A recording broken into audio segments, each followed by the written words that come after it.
Guys, welcome to the show. Tony Katz. Tony Katz today. Good to be with you. Today's watch, the Einheit from Von Riest. Flederman Von Riest. I'm proud to be their brand ambassador. Thrilled to work with them. Go to vonriest.com and use promo code Katz to get your discount. Check out all the watches that they have. Flederman Von Riest. vonriest.com. That's a beaut. That's a beaut right there. That's in the, what do they call it? The Victory Blue? Right there, I got to just polish it a little bit. It's a little dirty. I got to fix it. That's my fault. Cigar in hand. Woo! Let's go to work.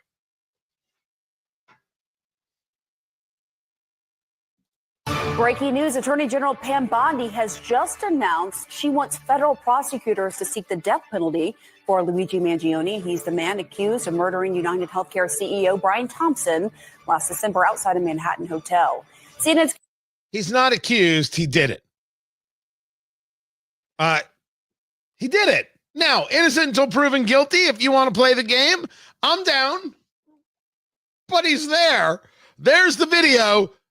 There's the manifesto, which his lawyers are desperately trying to keep out of the conversation.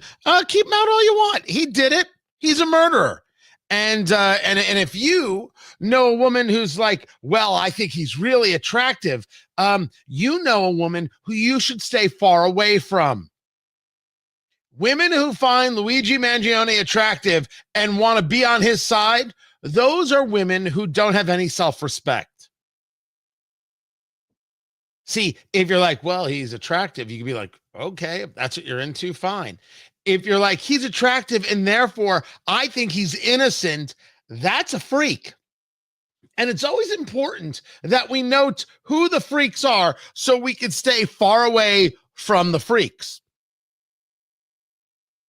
They're freak. Listen, there was this really, really, really hot chick, a college student who was arrested for speeding down in Georgia, and people saw her photo. I was like, wow, she was hot, but no one thought, hey, she shouldn't get the speeding ticket. And yet there are people out there saying, well, you know, he killed the United Healthcare CEO, but capitalism's a problem. Freaks, stay away from those people. The people who don't favor capitalism are not people you should ever have in your lives. They're the worst kind of people. The people who don't favor capitalism are terrible. And the people who talk about ridiculous concepts like late stage capitalism and all that, good God, dismiss. And the people who oppose deportations, well, you got no need for them either. Tony Katz, that's me, by the way. Tony Katz today. Good to be with you. Find everything at TonyKatz.com. Tell your friends we're live streaming over there and all the places we do live streaming. It's fun. It's enjoyable, and it's free. Go to YouTube and look for Tony Katz, Facebook, Tony Katz Radio. You'll find me everywhere on the Twitter X, by the way, Twitter X at Tony Katz as well. The deportations have indeed continued. The Trump team now taking people out of Guantanamo Bay and sending them to El Salvador. Secretary of State Marco Rubio describing the operation as a joint counterterrorism effort, stating in order to keep the American people safe, the president designated Tren de Aragua and MS-13 as foreign terrorist organizations. These criminals will no longer terrorize our communities and citizens. These 13 were then sent to El Salvador, to Bukele, and to this prison that they have called CICAT, which is a frightening place, for sure. The moves made in El Salvador are because El Salvador recognizes that they have failed their own citizenry. And Bukele has been and I never know if I'm pronouncing his name right. I believe I am. Has made it clear that the reason people leave El Salvador is that El Salvador has been unsafe. El Salvador has not been a place where one could build and grow. El Salvador has done this to themselves, and he's right about that. And seeing somebody take ownership of their failings and working to fix them is better for everybody. But the deportation conversation has, of course, reached a level of fevered pitch. And that fevered pitch comes from the idea of due process. Let's start with the baseline. I absolutely believe in due process for American citizens. And my argument regarding those held on January 6th, is not that every single one of them was innocent. Not by a long shot.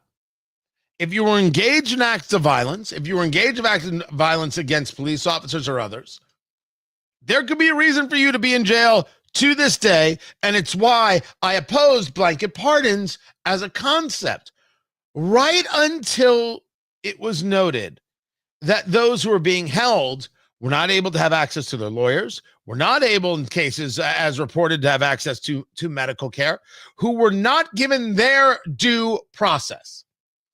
To which, at that moment, I said, free them all. Every last one of them. Don't even think about it.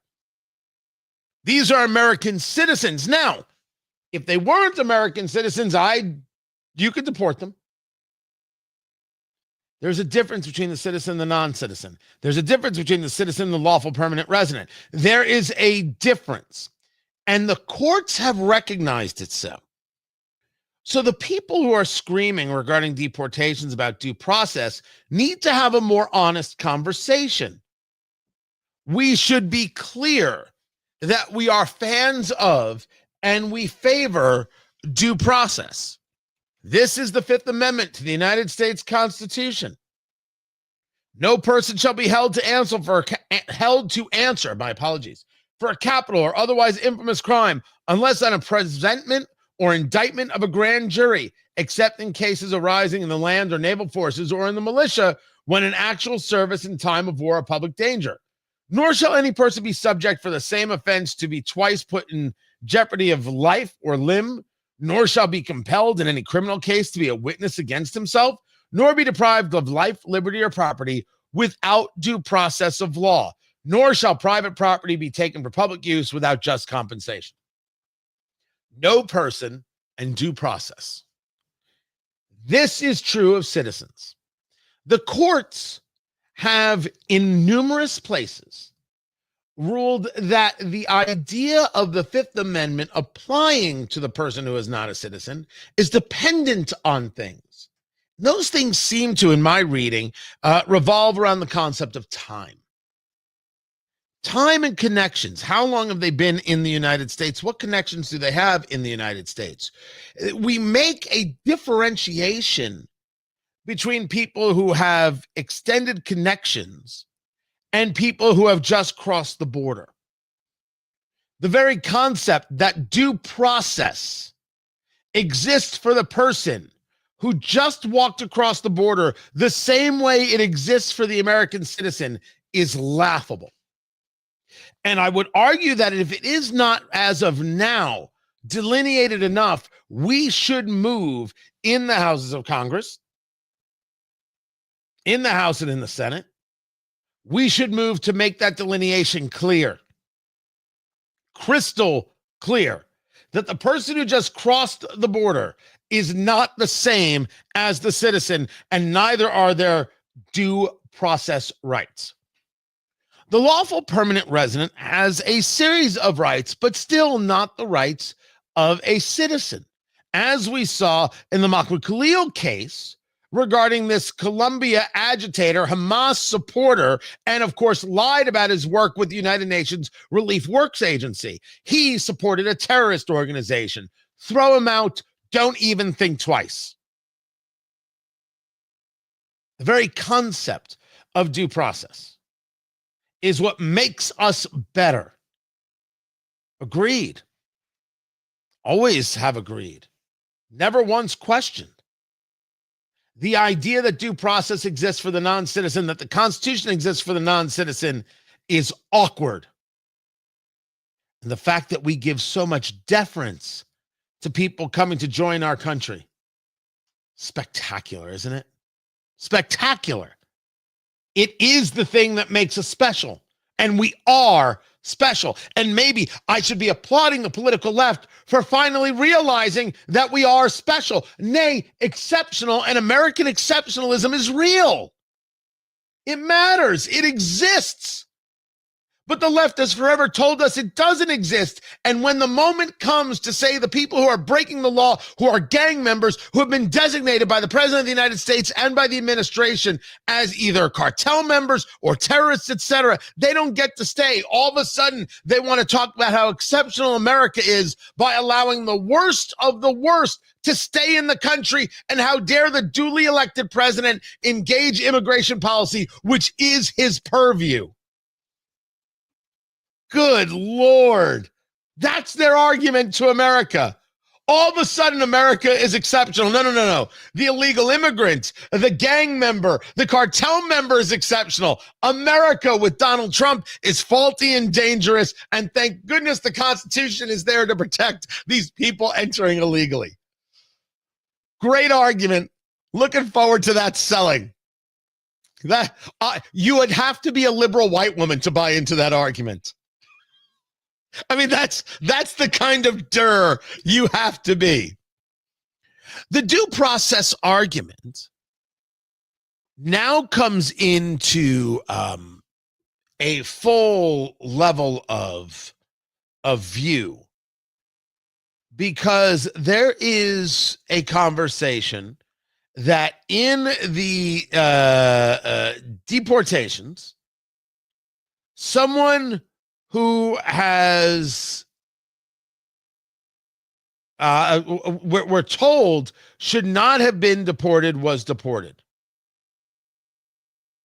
That's what we're hearing. Now, I believe that we need more reporting here. The first report I have is ABC News. And ABC News saying that ICE admits to an administrative error after Maryland man sent to El Salvador prison. Let me start with a baseline. Just because ABC News writes it doesn't mean I believe it. Doesn't mean they have the story correct, nor does it mean they have the quote correct. Trusting news, quote unquote, news organizations just willy-nilly? Honey. Boo-boo. Can I get away with this? Can I? Producer Landon, let me see. Can I get away with this? Bitch, please. What do you trust you? Trust? No. I would like some more reporting, please, and that's what I'm asking for. Let's talk about what they write. They state that there is a man out of Maryland who has a wife who is a U.S. citizen, has a 5-year-old child, and has been sent to CICOT, this prison in El Salvador. Lawyers are stating that this never should have happened. Immigrations and Customs Enforcement allegedly admitting in a sworn declaration that it was an administrative error and that he should not have been deported. The lawyers say he is not a member of or has no affiliation with Tren de Aragua or MS-13. The Vice President, J.D. Vance, says otherwise. Vice President Vance says that this man was a convicted MS-13 gang member with no legal right to be in the United States. The argument continues that he has other connections that make his deportation acceptable, and that the very idea that he was allowed to stay in the country, that somehow he had this right to stay in the country, falls apart upon further examination.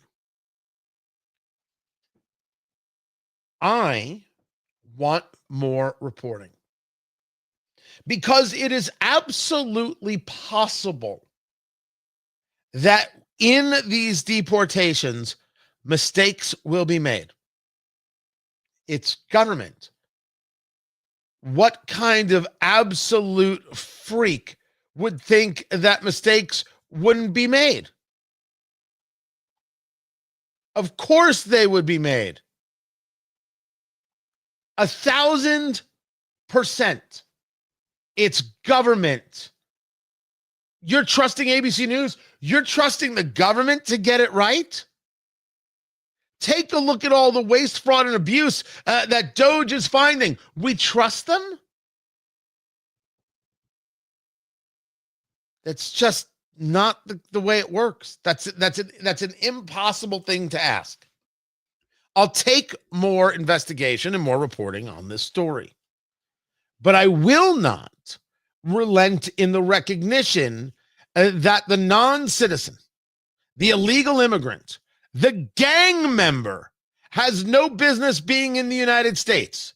We could at the very least, agree that the illegal immigrant gang member, whether it's MS-13 or Tren de Aragua or name another, has no business being in the United States. Just like any Chinese national, no grown man, single, should be allowed to cross into the United States. No one from Iran should be allowed to cross into the United States. These are standards. We should say so. The Constitution is not a suicide pact. The Constitution is for us. And we should welcome people who want to be a part of it. And we should tell those who break the law, there's no room for you. Got to have a standard. Mistakes will get made. And some of those mistakes are egregious and unacceptable. I accept this. I want due process for every American citizen at all times. And I want the political left to admit that this problem that they pretend is happening regarding who's being deported, about not getting due process, is all the fault of Joe Biden, Kamala Harris, and Alejandro Mayorkas, who failed to protect the border and allowed this illegal criminal element into our country. They put us in this situation. I'd like to see the left blame them for it. I'm Tony Katz, and this is Tony Katz Today.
Guys, welcome back. Tony Katz, good to be with you. Cigar is lit. So this is I have a couple cigars I use for the show on a regular basis. No, I haven't sold them as sponsors. Probably because I'm a moron. I should, right? Someone wants to sponsor the show, they should at least send me the cigars. But this is the Brick House Maduro here from J.C. Newman. And there's a couple of cigars in my pound for pound category, which reminds me, fingers, we now talk about things as pound for pound. In the pound for pound category, this cigar right here, whether it, and by the way, it could be almost anything in the Brick House line, the Natural, the Mighty Mighty, for the dollar, one of the best smokes out there. Now, I'm not saying it's the best cigar out there. I'm talking about for the dollar. Incredible. Absolutely incredible. I put this in there in that category.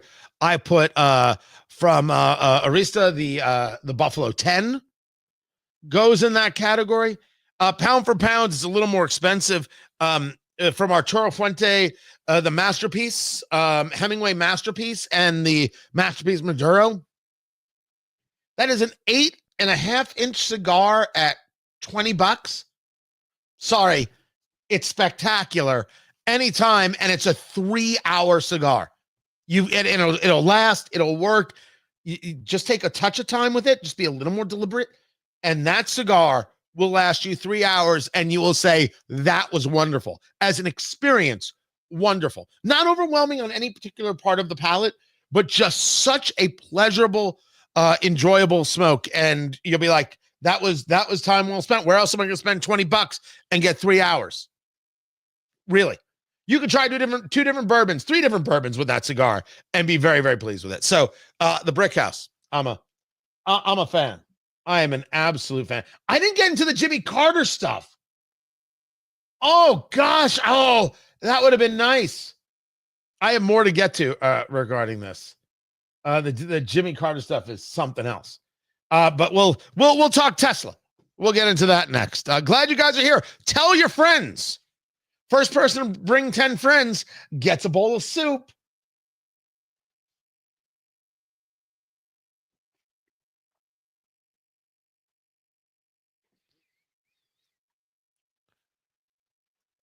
So first, the Tesla people, when I say the Tesla people, the irrational leftists who hate those who drive a Tesla, even though they bought a Tesla to show how green they are. The irony is not lost on any of us. First, they started by keying the Teslas. Then they started defacing the Teslas. Then they just set the Teslas on fire because the destruction wasn't fast enough. Then they were there intimidating Tesla owners and pulling them over and screaming at them and attacking them. Then they were engaged in vandalism against the Tesla showrooms. Then they're swarming the showrooms, preventing people from buying a car. Then they decided, let's take Teslas for a test drive, put lives in danger, and hopefully destroy the vehicles. That's happening right now in New York. Tony Katz today. And always remember, all those New Yorkers will desperately want to tell you how to live.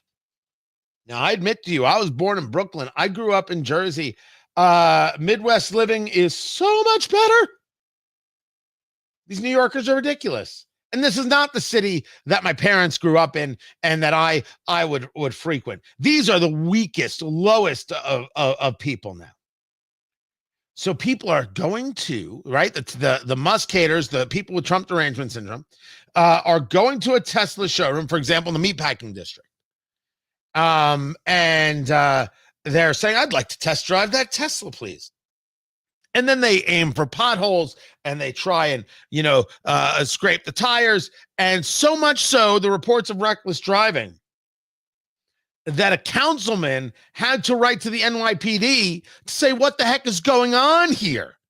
It's all happening in the same area around the Tesla showroom. I have never wanted a Tesla a day in my life. Never, ever. It's just was not my car. Wasn't my car. I have a deal locally in Indianapolis with a Ford dealership, Andy Moore Ford, and I've driven their electric, the Lightning, the F-150 Lightning, which I love. I love that truck. It is sensational, and I would rather have that than a Tesla. Me, I've said that. I'm on record. Fine. Every time I see one of these things, I find myself saying, should I buy a Tesla? Like, is this the move now? You got to buy a Tesla because these people are all insane? And I'm like, I usually don't play politics like that.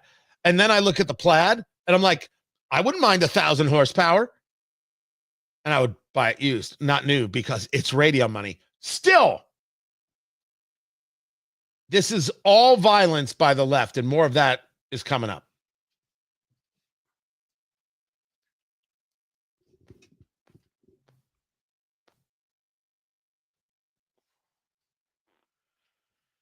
So I had read this.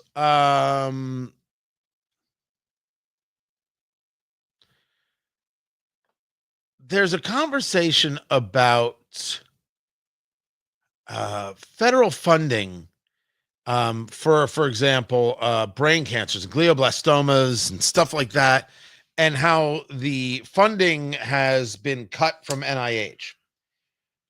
And people are reacting, and I get the reaction. The question, and Sarah, if we could find the answer to this and who to talk to about this, that would be great. Did it move out of NIH and into something else? Or is it truly cut? And then the follow-up is, was the NIH responsible for investments that led to any levels of breakthrough, or was it just engaged in a conversation of coordination? Meaning, what was their specific role? I'm down with the cuts. And in some of these cuts, there are going to be things that we say, oh, well, that should not be cut, or, oh, that's a problem. And we can fix that, right?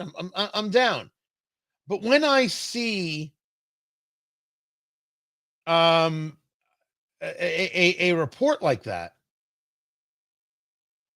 I find myself first saying, just like in the case of this guy deported, let's make sure I've got every fact. Let's make sure I've got all the data before making a decision. So I would like to understand if there was a cut to in research, thank you, Tony, into brain cancer, I would like to know if that was then refunded somewhere else. Not refunded, but refunded. Funded elsewhere. Say it that way. Because that definitely does happen. Oh, I know that's not a quick answer, Sarah. Oh, no. This is going to take some time.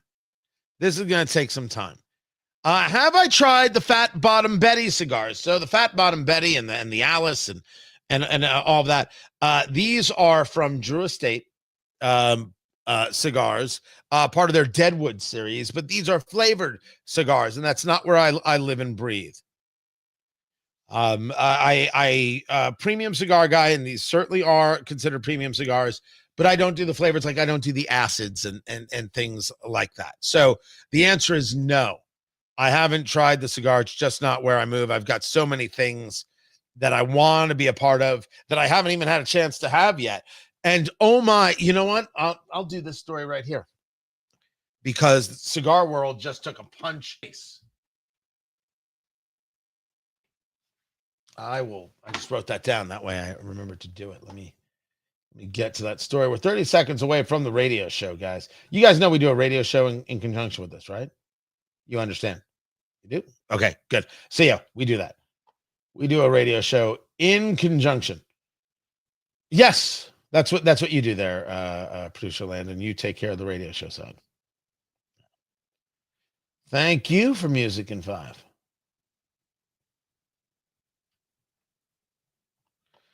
Okay, then we've got this. Okay, good. Now I'm good for the show.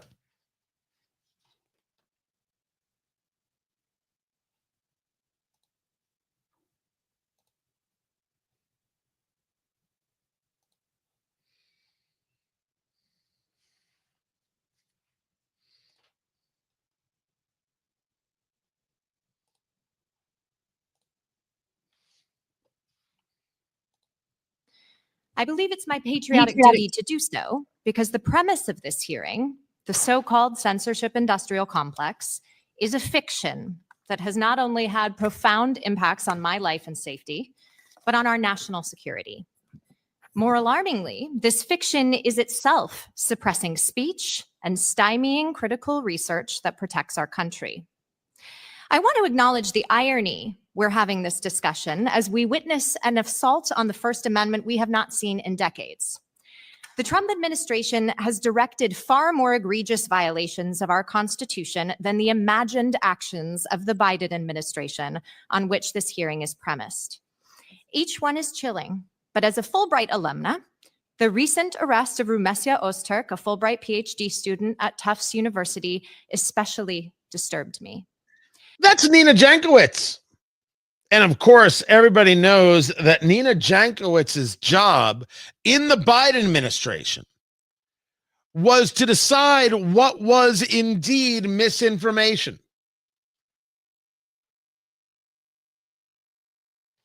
She was put into a position that, through seriously important pressure, was destroyed.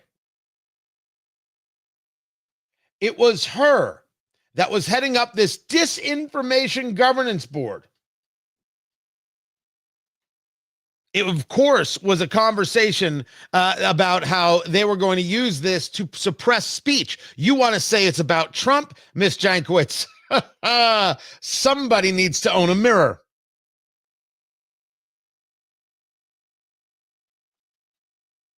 Reason Magazine, National Review, Washington Examiner.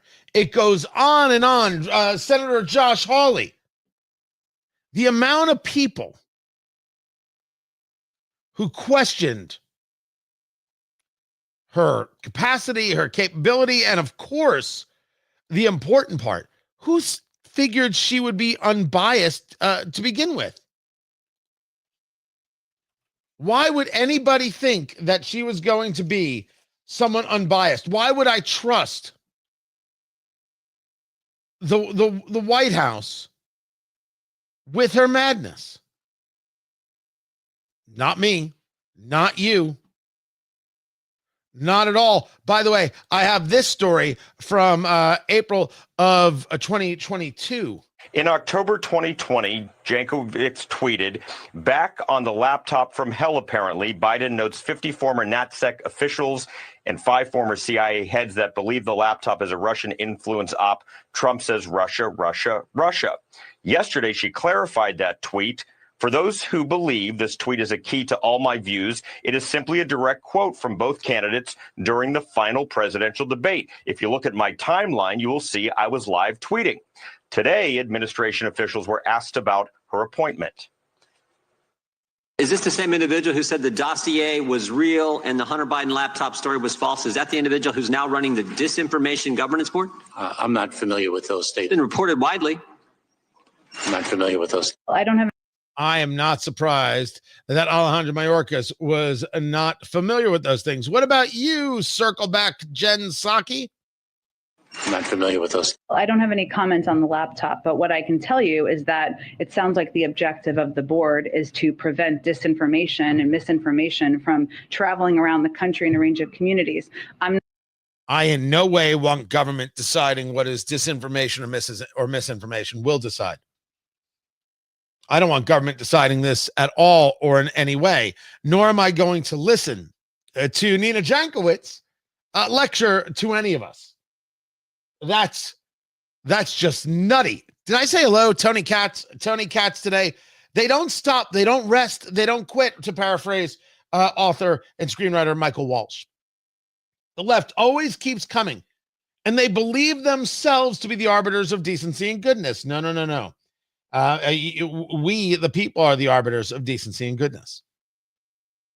People should be allowed to say things, even if they're horrible things. That's different than saying something that's trying to incite someone else to an act of violence, or screaming for something violent to be happening to somebody else. Misinformation, questioning a COVID vaccine, not misinformation. Totally rational. Totally rational. It is also totally rational, I should say understandable, that Snow White has bombed at the box office. Unsurprising what Rachel Zegler did to this movie by saying Snow White doesn't need a man and free Palestine and whatever other nonsense she wanted to get into to denigrate the film and to insult the viewer, the potential viewer, so they didn't show up. And I think it was the son of a Disney executive who said, "You did this." They had to go and tell you to stop being ridiculous because you were putting millions of dollars and hundreds, if not thousands, of jobs at risk. I do not believe in shut up and dribble. I think you could say what you will. but you have to deal with the consequences. And what Rachel Zegler should learn is that she's not that special. And what Disney should learn is not to work with Rachel Zegler. According to Screen Rant, Snow White, the live action is a 3.3 out of 10. I have to assume that's not that good. As a matter of just comparison, Diddy is a 4. What? You see, I could have done it as a Drake joke. I could have said Drake is a 4. Actually, that's how old he likes them. But that would have been wrong. Producer Landon, we would agree. That would have just been flat out wrong. You can't make some kind of a Drake pedophile joke. That's messed up. Don't do that. Don't be somebody making a Drake pedophile joke. All right? That's just a little bit of something here from me to you. Right? Just want to make sure we're all there and we're all okay with that. The movie did $42.2 million its opening weekend. Not bad. If it's you making a movie like Blair Witch Project, it's bad if you're Disney and you put all this money into this incredible live action film and you got Gal Gadot to be the evil queen and all that jazz. The follow-up weekend, it did 14.2 million. That is a 66% drop. It's the biggest drop for any Disney film ever. The biggest, the worst. I think it would have been one thing if she had just been one of these absolute morons screaming free Palestine, because Rachel Zegler doesn't understand the issue as far as I'm concerned. Otherwise, she wouldn't say free Palestine, if only because there is no Palestine. When you scream free Palestine, what you're screaming for is genocide. We should take note of these people and not invite them into our homes, nor send kids to those universities, or demand at least those professors get fired. And when they get tough, get doubly tough back. Who the hell are they? Screaming free Palestine. You don't know what you're actually saying. And if you do, it's even worse. Go with my argument. You didn't know. At least then you got some plausible deniability. But when you speak, you got to understand that the responsibility is more than just, ooh, I'm an ingenue. You have a responsibility for everybody on that set. I am aware of the things that I say, and I've got more to discuss about that. And I'm aware that the things that I say can affect more than just me. The stations that have me on, the advertisers who connect with us, who I'm thrilled with, people who sponsor my live events and people I have relationships, of course. You got to take that all into account. Doesn't make me not say things. It makes me very, very focused on how I say the thing. For example, somebody as a social media thing was giving me grief for being a Zionist. What a weird thing, but I don't apologize for being a Zionist. Not now, not ever. I'm fully aware that I'm saying that, and that could mean that somebody doesn't want to listen, or that could mean a sponsor doesn't want to be a part of the show. But it means I've said it before, and life goes on. I don't apologize for being a Zionist, for being supportive of Israel. No way. I don't apologize for being an American and discussing American exceptionalism as I just did. I don't apologize. The people who are with me know I'm going to say it. The stations I work with know that I'm going to say it. It is about how. I don't put these things at risk because I don't work with those people who can't handle the risk. You didn't care about these people. You didn't. You'll notice when I talk about people, I don't get personal, because I think that puts the people I work with at risk. I think that's what creates the issue and creates the problem, and I won't do that to them. Rachel Zegler didn't care because she thinks she's special. First rule, never believe your own hype. Ever once, Never, ever. I don't know what it is that Disney does here. All right, the movie's out. You did what you could. And by the way, I don't even know if it's good. They've got other live remakes coming. They're doing Lilo and Stitch. They're doing Moana in 2026. And they're working on a bunch of others. So, okay, they'll get past this and they'll move on and people keep going to the theme parks. But it's got to stink. This should have been this should have been an easy one. This was an easy hit. This was a cakewalk, and she screwed it up. So don't work with her again. And Disney, I think, should be in a position to say, we're not working with her again. They should say it out loud. All I know is the political right tried to boycott you for the DEI and everything else, and yet somehow the stock price, after taking an initial dip, kept going up. You're not going to get hurt. Take a stand. We don't work with Rachel Ziegler anymore. She doesn't care about us. We're going to work with actresses who actually care about the mouse, or at least care about the audience. I'd love to see it. I won't see it, but man, I'd love to. I'm Tony Katz, and this right here is Tony Katz Today.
Guys, welcome back. Tony Katz. Tony Katz Today. Good to be with you. Just a little bit right there.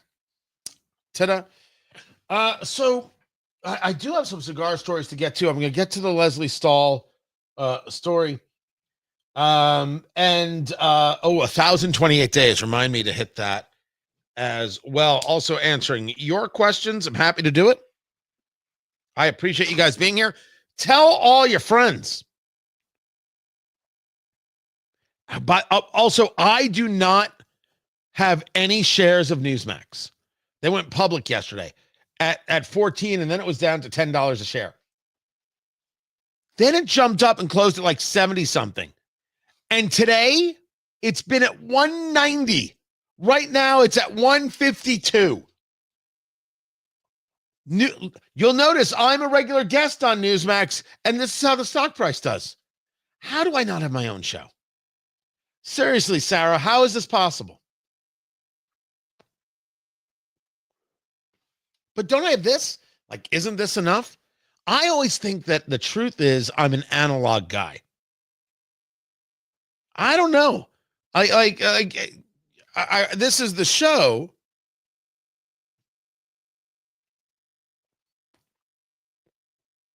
And so I live stream it as well, but I don't want to do any of the shows that they have. Like, I have no interest in doing, and this is not a knock. Like, I'm not interested in doing the Hannity-esque kind of show. I'm interested in a more relaxed setting. I'm interested in the cigars. I'm interested in digging deep. I like the wonkiness tremendously, and would like to do more of that. I like the more comedic aspects. I don't want to have the same guests over and over that I see on TV, although I do have people here that I rely on because I don't do that many guests, right? So Dr. Matt Will, who will be on the radio show later, is a regular, but now we've also added in EJ Antoni of Heritage, and we bring Charles Payne in from Fox Business time to time. Ed Marcy is a regular guest. We also use Noah Rothman from National Review, bring some more of those kinds of voices in. But I don't know, more of a relaxed kind of thing. That's what I'm looking for. So I don't know if there's ever a place for me there. And maybe the answer is, well, Tony, there's just create your own dang platform. Look at all the tech, look at all the everything. And I always find myself in that struggle because I'm like, I still think in an analog way in many ways. I shouldn't. You're right. I shouldn't. I'll stop. Let's get back to the radio show.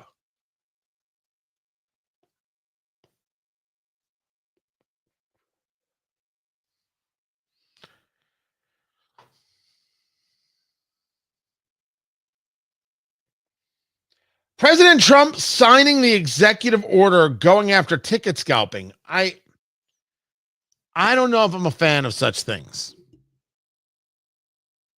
But I could be swayed. Tony Katz today. Good to be with you. Find it all at TonyKatz.com. The phone number 833-468-8669, 833-GOT-TONY. He's got Kid Rock next to him in a red, white, and blue suit. And there are people on the left saying, "Oh my gosh, what a clown show." Did you see all of the people who were visiting the Biden White House with the nails and the performance arts and all the rest? Let's calm down. It was an outfit from Kid Rock. The order directs the Federal Trade Commission and the Department of Justice to enforce laws.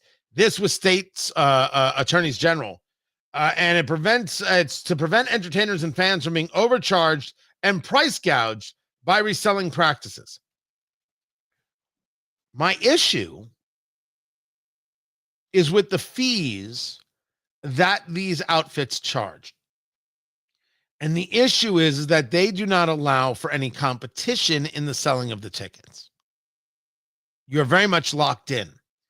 But if I own a ticket and to whatever, and I want to sell it, shouldn't I be able to? I purchased the ticket. I own the thing. The artist argues, no. It's our content, and this is what we have sold it for. You don't get to then resell that. And my argument is that true if it's a piece of art?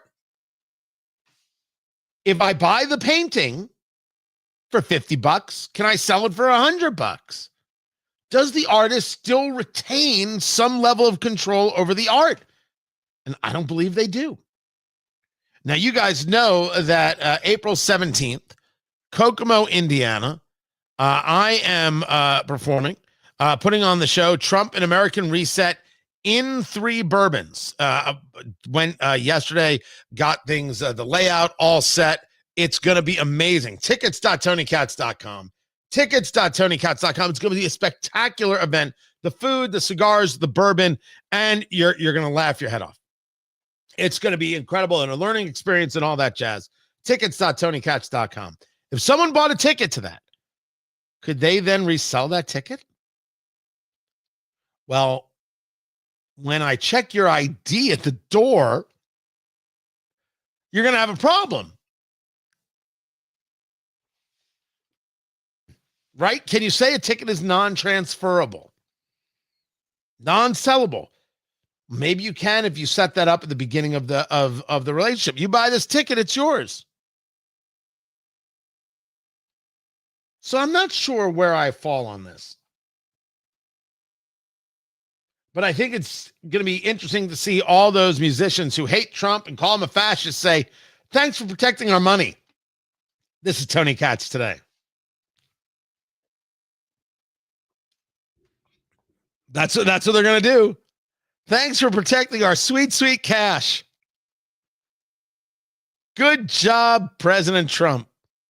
You fascist.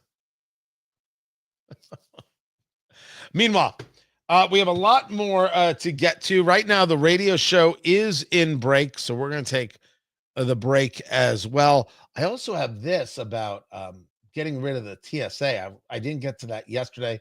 The fire at the AJ Fernandez factory, that's a cigar factory. That's a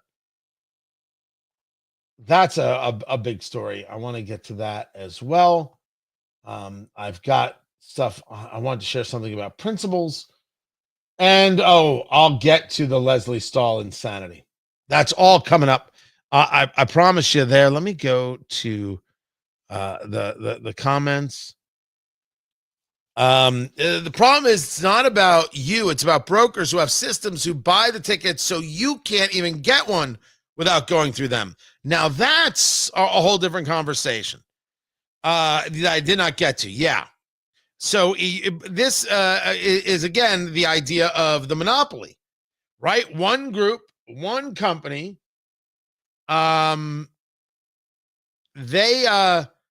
get to decide. And that is an issue. So I started with that. Breaking up those monopoly opportunities, absolutely. Absolutely true.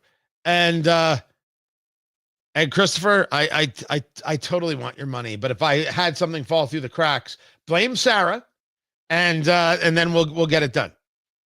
We will get it taken care of. Thank you. But it starts with blaming Sarah. Always blame Sarah Smith. Always, always, always. Thank you. You could also, if you want, blame Canada, which I somehow don't have in my little sound folder here. That's also this. I hate old white men. I hate I'm old sorry? white men. What? I hate old white men. You can always blame old white men. When in doubt, you can always blame old white men. We're going to take the break. Let the radio show be in break. We will be as well. We'll be back in mere moments. And don't forget to follow on YouTube, Tony Katz, Twitter X there, Tony Katz, Facebook, Tony Katz Radio. We'll be right back.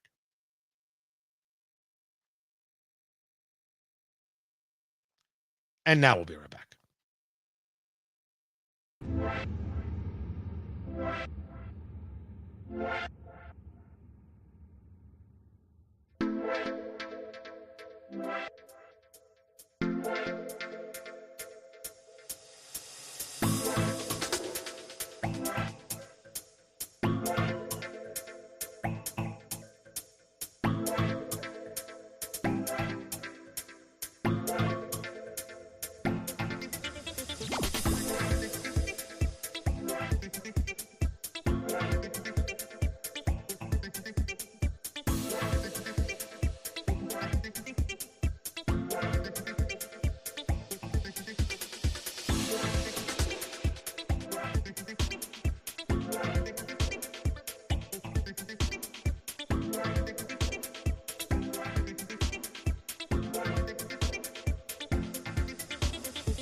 Good to be with you, Tony Katz. The show is called Tony Katz today, and we're smoking the Brick House Maduro right there.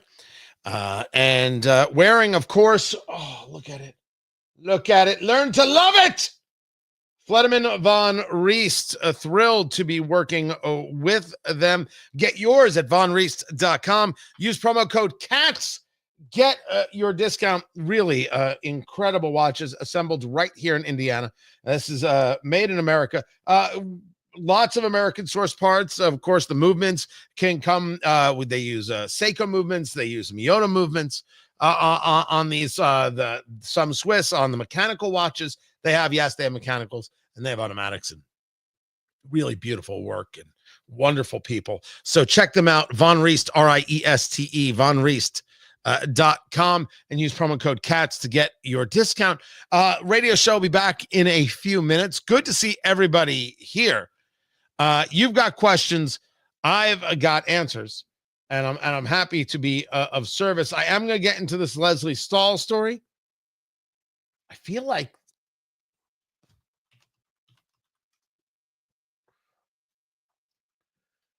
that's it. There's this Fox headline. Federal judge under scrutiny. We're talking about the judge who decided that he could decide that you can't deport illegal immigrants. And it's this Judge Boasberg and the connections that Boasberg's daughter has and how this all is a problem. The idea that these judges are somehow beyond reproach is not the case. And if we want to say that who they're connected to is an issue, well, then it's true of all judges in all cases, right? Just so we're clear. But if you ask me, did this judge overstep? Of course the judge overstepped. And this goes back to a Jimmy Carter thing, believe it or not. And I will bring that to you coming up in a little bit. Right now, just had to write myself a note right there. Right, I do. I have a whole whiteboard. See, a whole bunch of stuff. So, let's talk about the evil of 60 Minutes. This is evil. You're not going to like the story. Here we go.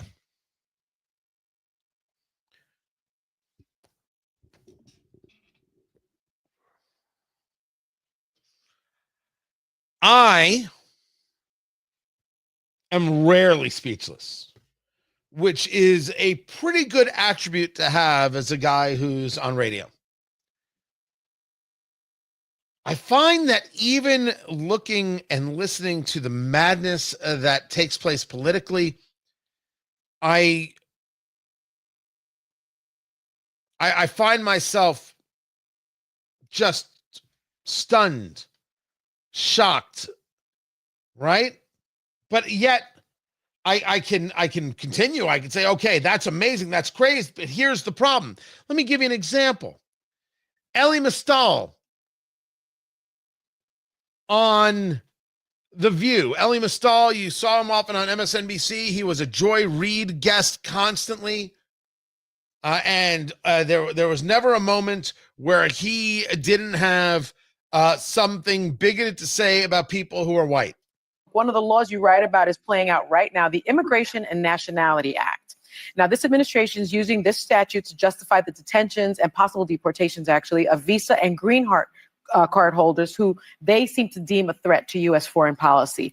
What do you make of the administration's use of the act? And more broadly, is Trump really setting up a First Amendment showdown, which is what Whoopi's been talking about? Yes, absolutely. One of my premises for the book is that every law passed before the 1965 Voting Rights Act should be presumptively unconstitutional, right? But because before the 1965 Voting Rights Act, we were functionally an apartheid country. Yeah. Not everybody who lived here could vote here. So why should I give about some law that some old white man passed in the 1920s?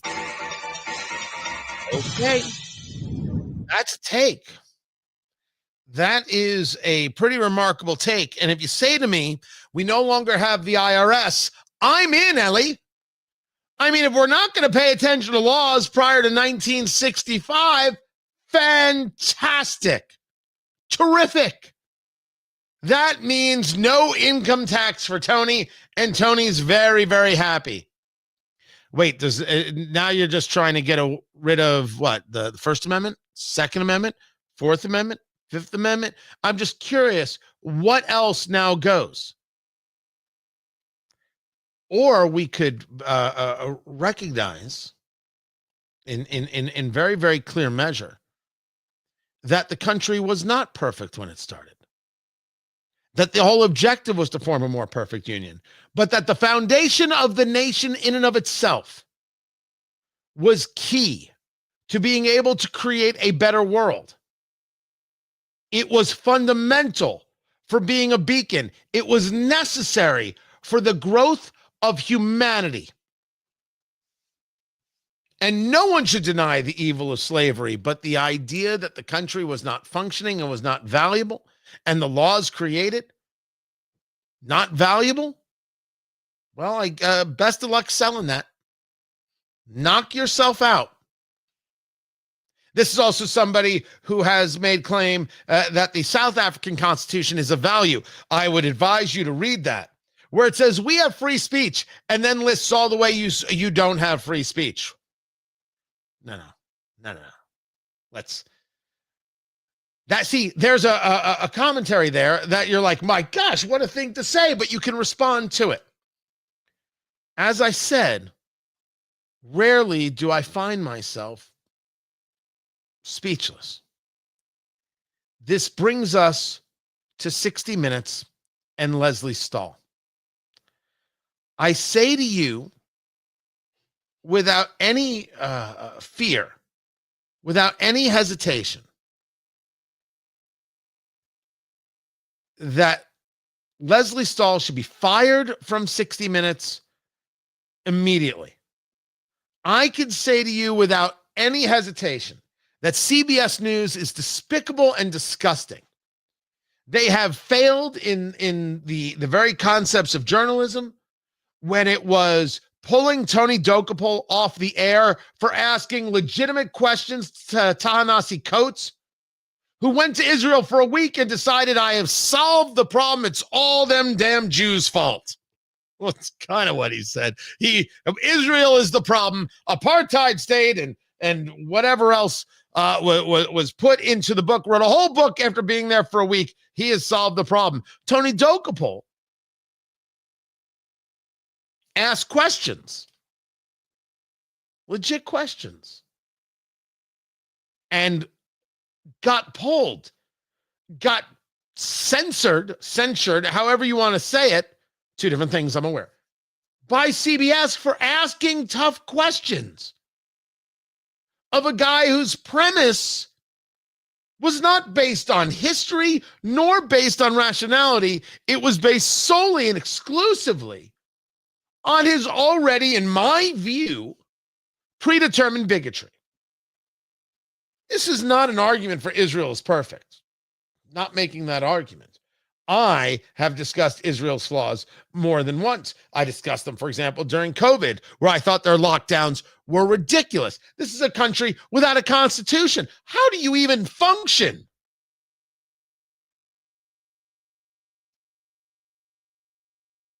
criticism more than fine.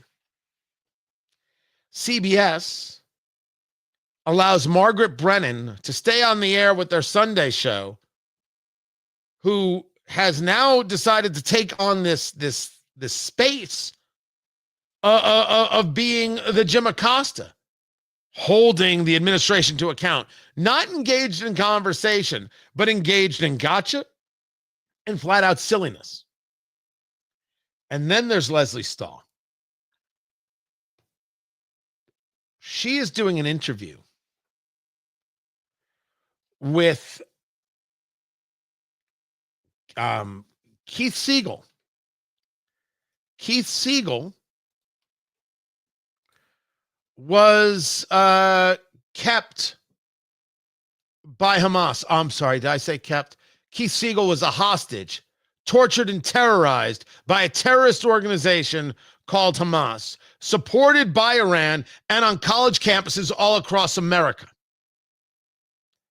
What I'm going to share with you is a short clip.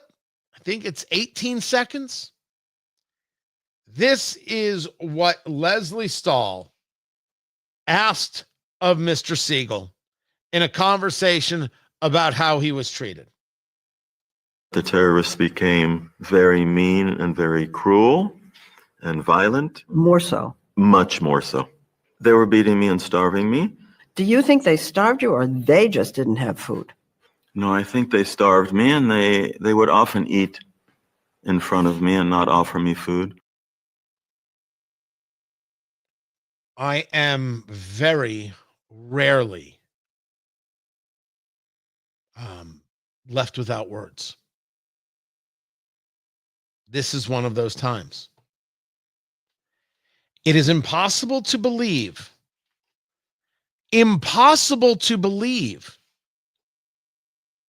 that someone could have said this.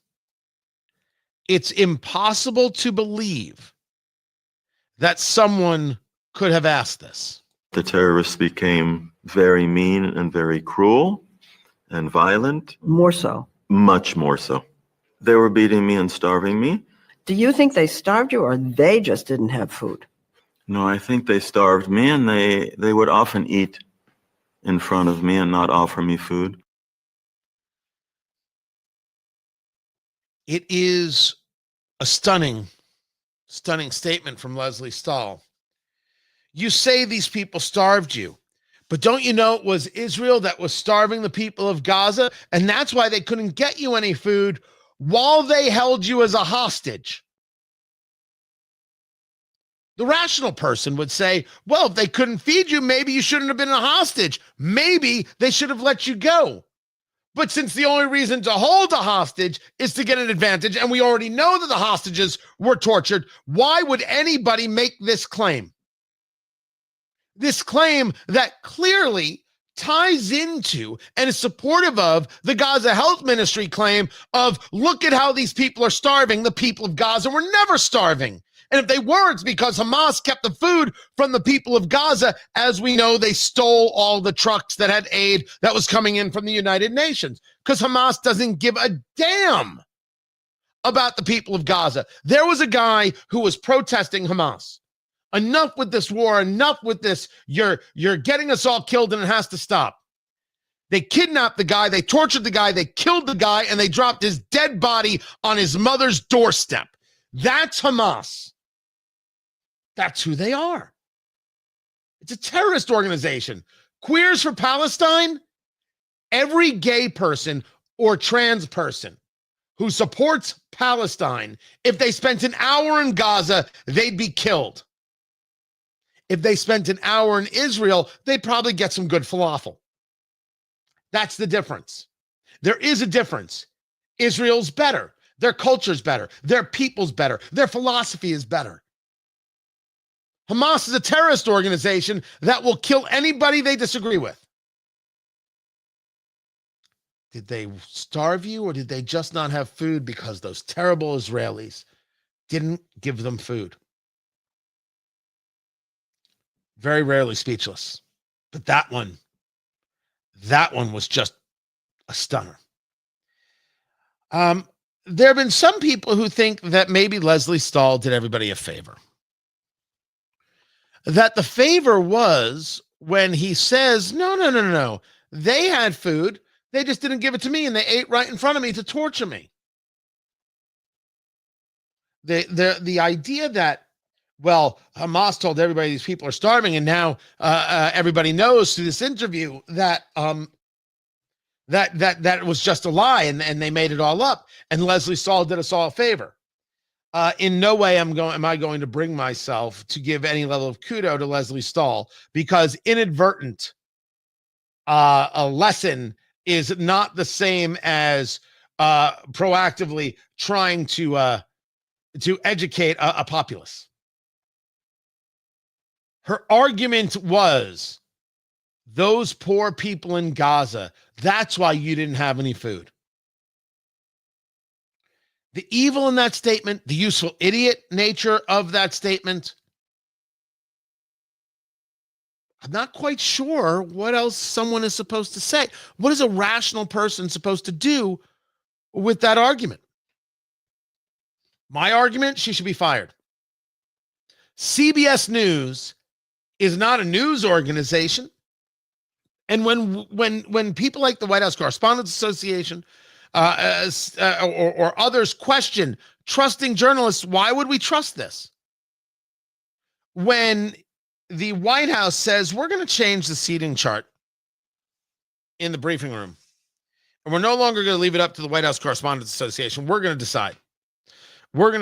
Well, certainly you can argue that there's going to be a president elected who you don't agree with, of a party you didn't vote for, and you don't want them to have control, and choosing the journalist, that can be seen as rough stuff.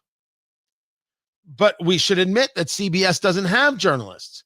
CBS has the most grotesque propagandists who may have ever lived, which is saying something, because CNN is right there. And MSNBC is, well, there. Do they exist in 6 months? Maybe. But they're up for sale, and why would anybody want to keep any of that talent? It doesn't do anything. It doesn't provide anything. There's just no proper word, and maybe it's the words that I can't use on radio, to describe the evil in the question. Here's the guy who was tortured, and nobody questions it. Nobody questions that he was taken hostage by Hamas on October 7th. No one questions that he was tortured. And here's Lesley Stahl, doe-eyed, to ask, well, what about the poor Gazans? What about these poor Hamas terrorists? They didn't have any food. Was it fair to them? You would think they wouldn't want anybody else to suffer. They'd let the hostage go. Once the rational mind does what the rational mind does, and understanding what it is she said, you find yourself without a word that can make it make sense. It doesn't make sense. You can argue it as pure evil, or you can argue it as pure ignorance. But if anybody questions, and anybody ever asked, hey, what's the definition of useful idiot? It's Lesley Stahl, who should be fired. She should be fired for this. Oh, Tony, you believe in cancel culture. There are things that are egregious. This is not journalism. This was a propaganda moment meant to help and support a terrorist organization. Yeah, I think you should be fired for that. I think CBS should consider holding a standard or something. You're not wrong to hate these people. And it stinks that you actually have to hate them. I get it. It stinks. Who wants this? But they refuse to recognize how terrible they are. They refuse to recognize that they are awful. And it's up to us to recognize it, to share it, and not support it. Any story you see from CBS News, don't believe it. Check, double check, and recheck. And that's true of everybody. but it's clear that CBS is not interested in journalists. The journalists who ask the tough questions, like Tony Dokapol, they get pulled. The journalists who push propaganda, like Lesley Stahl, they get to stay on 60 Minutes. They've told you who they are. Believe them. I'm Tony Katz.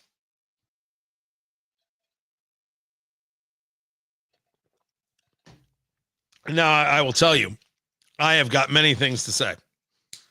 But they were all 4-letter and 5-letter and 6-letter words, and I was not going to bring that to the air.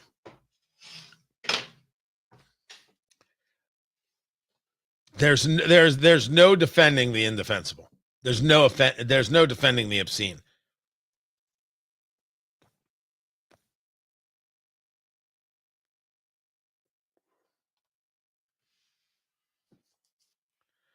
Oh, Nina Jankowicz is still talking?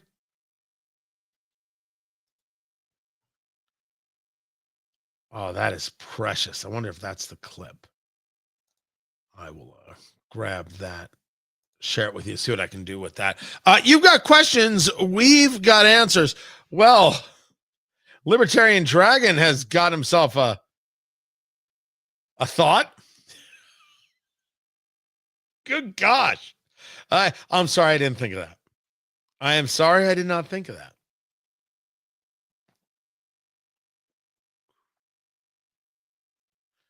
Very, very well done. Let's see what else we got. Don't forget, you can follow me on the Twittix at Tony Katz. TonyKatz.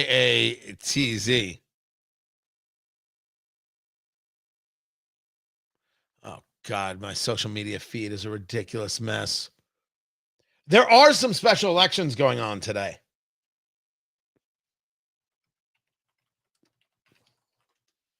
Special election in Florida, I believe. And then you've got the Supreme Court race in Wisconsin. That's a big one. So that has to get looked at. You've got Brad Schimmel, the Republican, against Susan Crawford.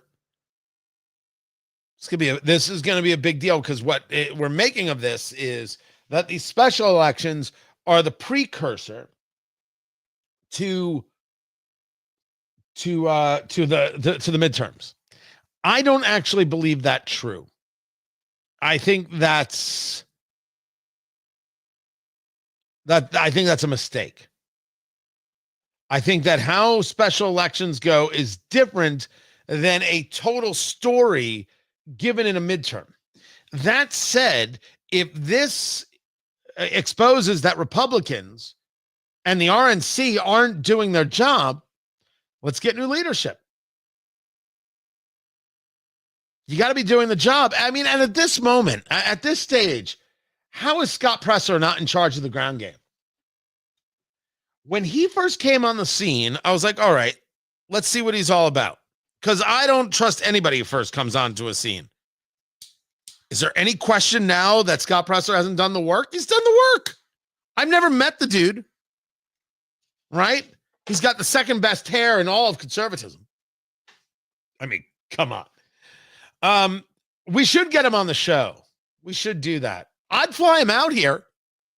If he would be up for doing an event, I don't know what he costs. Sarah, you want to reach out? I would fly him out. I don't have a summer event scheduled yet. I would do that. But like at some moment, you got to be like, you need people who are actually doing the work. Have you, Sarah? Well, let's figure it out. Let's pick a moment in late June or early July, and let's do an event. And if one of our other stations would like to host it, we'll go there.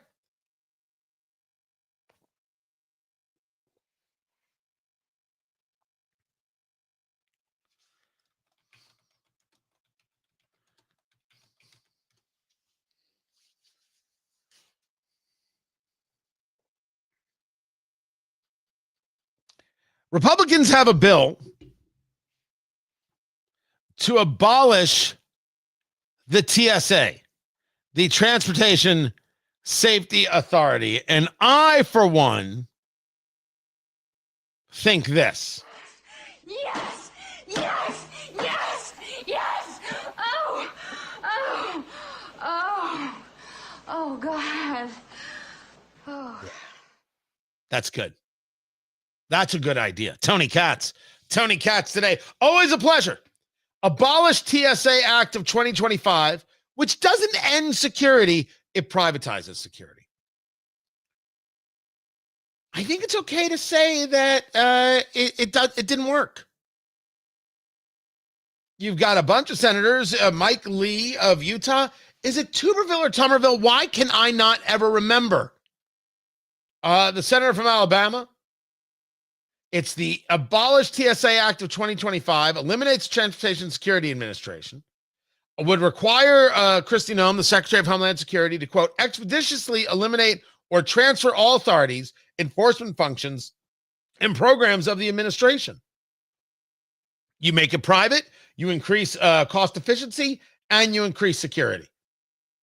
Yeah, absolutely. I would put forth that the TSA has not provided security in a way that is palpable, that we can see real enhancements, but rather TSA has created and helped to foment an anger of the flyer, of the consumer, and has worked actively against the interests of the American citizen.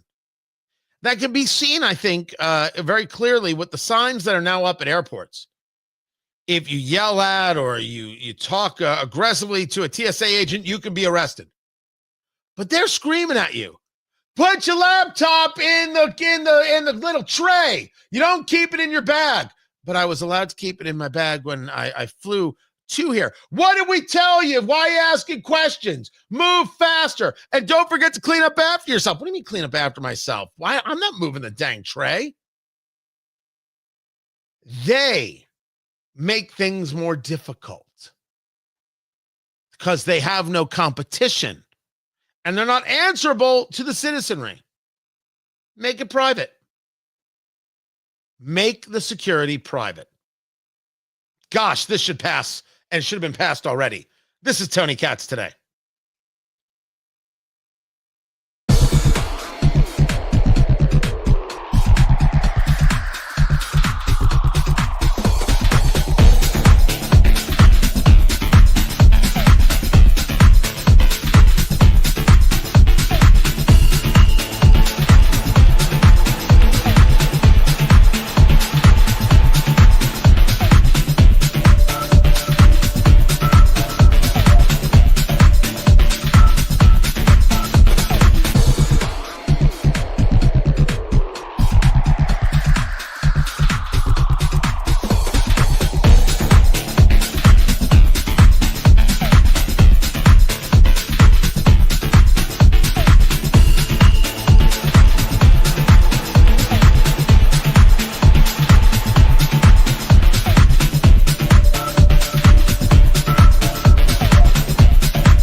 Welcome back, everybody. Tony Katz.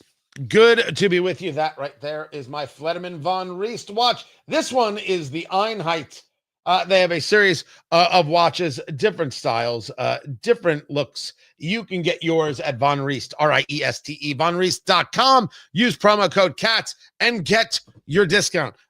Thrilled to be working with them. Brand ambassador, meaning my job is to spread the word and show you how good it looks on your wrist. Notice how svelte my wrist looks. Oh, yes, that's right. The fine Corinthian leather. I don't think that's Corinthian, but it still feels really, really good. I like the clasp, right? So instead of damaging the leather, right, it clicks in and then you bring it in and then it clicks in like that. That's the way it works. Love it. Absolutely love it. Whole bunch of different stuff. Use promo code CATS. Go to vonriest.com, R-I-E-S-T-E, and get yours. You can wear it as a daily. You can wear it to church on Sunday, however it is you want to do it. However it is you want to do the thing. And don't forget, we've got everything going on at TonyKatz.com. You can be a part of what we're doing there, what we're building there, what we're growing there, all the parts of it. You can do that. I wish you would. And like bathtub, Tuberville. Thank you, Pete. Wait. Hold on a second. I know Pete. Wait, from California? Do I have that right? No. I don't think I'm wrong. Tell me if I'm right. Tell me if I'm right, Pete. Right there. Let's get back to the show and principles. Coming back to the radio show. You guys know we have a radio show, right? That's how this all started. And we wait for the radio show to come back, and then we bring it to you. Glad you guys are here. If I didn't introduce myself, my name is Tony Katz. The show is Tony Katz Today. TK, that's me. Thanks for being here. Appreciate it. Let's do some radio.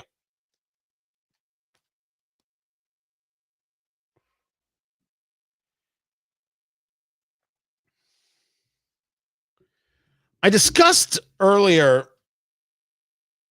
the stories regarding Tesla and, of course, the violence of the political left. And we are all in agreement, any rational person is, that the political left is violent, that they have been campaigning in violence and promoting violence and selling violence, that they are violent all the time. There is a story about a leftist out of Bucks County, Pennsylvania. And the story out of Bucks County, Pennsylvania is that a guy would go to the same supermarket box store parking lot. And when he saw people who had a Trump sticker, or he saw somebody out with a car that had some kind of slogan they didn't like, he would throw nails and screws under the car to try and flatten their tires. He came to the same grocery store 5 different times. Tony Katz Today. Good to be with you. That's not the name of the guy. That's me. The guy, don't care about his name. I care that he's in jail. When it was finally figured out, they could get a clear picture of the guy from the cameras that were in the parking lot. They confronted him, and he's like, "Yep, that's me." And he said, "Oh yeah, no, I did that. Oh yeah, that was me." It was a crime of opportunity. He kept nails and screws in his cup holder, waiting for the moment. If you want to argue that's not violent, you're more than welcome to argue it. But of course, that's crazy. I bring this up and the violence part because of a story regarding Elon and the Tesla stock price. And the stock price has been down, but it's still up for, if you're looking at a full year. And we know why it's down. It's down because the attacks on Tesla, the attacks on Tesla owners, the attacks on Elon Musk. I mean, if you're calling him a Nazi, you're just really a low intellectual, a low intellect person. You're not even trying. Disagree with the guy. Nazi is gross. Well, he gave that salute. Oh, dear Lord. Don't be that person. Be better.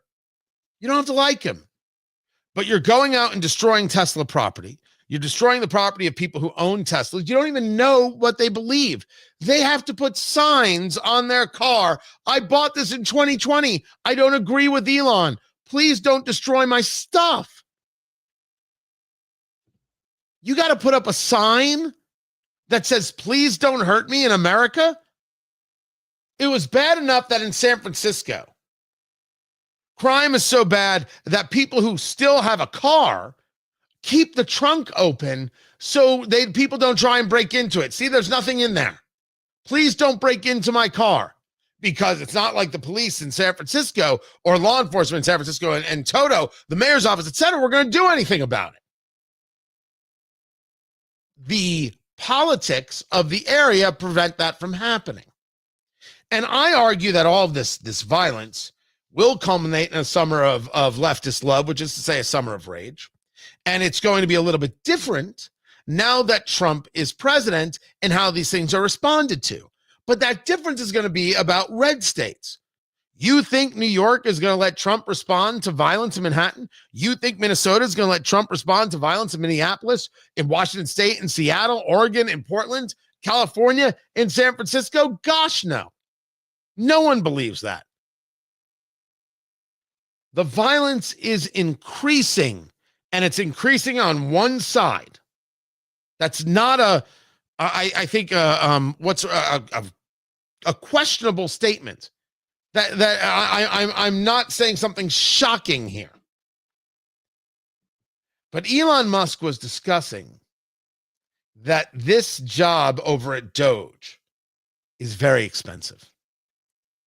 This is a very expensive job. He was at a town hall in Green Bay. We've got a lot of special elections going on. We've got one in Florida. You've got this Wisconsin Supreme Court race where you've got Brad Schimmel running against the Democrat Susan Crawford. Soros backed Susan Crawford, and Elon Musk has jumped in to try and help Schimmel. And so people are utilizing these races as a way of saying, as I discussed, what does this mean for 2026? So he's saying it's a very expensive job. That's what he has. What the protesters trying to do is put massive pressure on me and Tesla, I guess, to stop doing this. My Tesla stock and the stock of everyone who holds Tesla has gone, well, roughly in half. It's a big deal. And then he said, long term, I think Tesla stock's going to do fine. So maybe it's a buying opportunity. Full disclosure, I don't own any individual Tesla stock. I am part of funds that do hold Tesla stock. Always like to be upfront and honest and clear in everything that I do. There's a Democrat where I live who runs a county party, runs the Democrats in the county. Happens to be the county in which I live. And their post with this story was, wow, Elon, it isn't good to be so financially irresponsible. You have a fiduciary responsibility to your stockholder. You should stop doing what you're doing because the stock price is down. And the only answer is, what a gross thing to say. The stock price is down because your people, Democrats, are setting cars on fire. It's one thing to disagree. It's one thing to say, I'm not going to buy a Tesla. And certainly stockholders could say, hey, Elon, we need the stock price back up. Hey, Elon, we've got you in a pension fund like they do in Minnesota, while the governor of Minnesota is saying, I see the stock price go down and I laugh.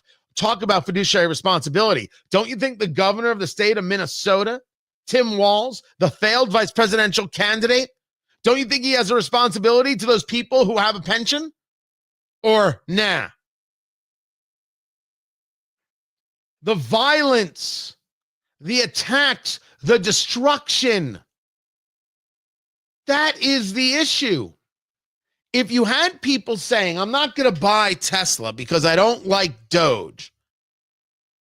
No, I do not believe at all that you would see this reduction in the stock price. That's my take. Maybe it would go down some. Boycotts can have an effect. Bud Light, well, that certainly had an effect. Disney, not so much an effect. Remember when Colin Kaepernick took a knee and people said, I'm not buying Nike? The stock price, I think, took a hit for like 45 minutes. And then it was fine. It was a very different audience. The Nike audience is different than the people who were going to boycott Nike, and they weren't going to buy Jordans anyway. So what did it matter? Principles will cost you. It's absolutely true. That's why you hold on to them. Principles are not things that go with the tide. They don't come in and out of your life. They are the bedrock of your life. They're the fundamentals in which you work from, whether these things are found in religion or whether these things are found in nature or whether these things are found in just your own mind, right? Whether you're somebody who reads and follows these very concepts of people like Marcus Aurelius. What is it that you hold on to, and what is it that you're willing to sacrifice for it? Now, it's true. Elon can financially afford to sacrifice more than anybody else on planet Earth, which is a really weird thing to say, but is also very true. Elon can afford to sacrifice more than you. Because even if we were to argue the same percentages, the result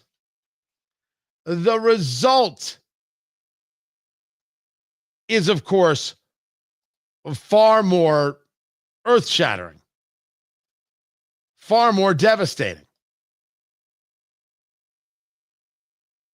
I don't think there's any doubt in this. But principles still matter, and there are places where you just have to hold. Doesn't matter what they say. It doesn't matter what they scream. It doesn't matter what they threaten. You have to hold. Otherwise, you don't have a principle, do you? If we are people who want to say that we're spending too much, we have to stop spending. Yes, some people are no longer going to get money, and yes, some people are going to be hurt, and that's the way it goes. It's the way it goes. You cannot afford to do everything. And the argument we're being given is, how dare you not afford to do everything? We can't. We can't do it all. It just can't be done. So things have to go, and you have to rank the things. Now, I think you can do the easy stuff, like defunding NPR. That should happen immediately. Harder stuff will have to be decided upon. But it seems that Elon, who I don't think is a conservative by any stretch of the imagination, takes a look at waste, fraud, and abuse, and the way his brain works is the way your brain works, and says, why do we do this? Why do I spend on things that provide no value? Let's go back to the words of Joe Biden. That's right, I said it. The only thing Joe Biden ever said that made sense was, everything about him was his father and his family. And there's a great argument that this idea that Joe Biden was this big family man is ridiculous. Look how he raised his children. Look at the children that he didn't care about because he was more interested in being a senator. His principles were, be a senator and I'll take the Amtrak every day, and that'll show how loving I am. No, how loving you are is, I'm going to stay home and raise my kids after my wife died. But he made his decisions. And yes, we can look at it. But Joe Biden said, my father said to me, if you want to know what a man values, look at his budget. That'll tell you what he values. I thought that was very, very, very true. What does somebody spend on? What does somebody spend their time on? That tells you what it is they value. That'll tell you what matters to them. I think that's accurate. What is somebody willing to sacrifice for what it is they believe? And I argue that what Musk has said is, and how his brain works is how yours works. There's no need for this level of spending. There's no need for this level of waste. We don't need these things. And that's costing him millions, if not billions. The problem is it's costing everyday Americans their car and their jobs because these violent people won't stop being violent. It's one thing to stand on your own principles and take the slings and arrows. It is much harder when other people have to suffer. And the left, not willing to go at Elon Musk, doesn't mind making everybody suffer for what it is they value. And that might be the most despicable part of all of this. I'm Tony Katz. This is Tony Katz Today.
All right, let me get back to this. Hold on.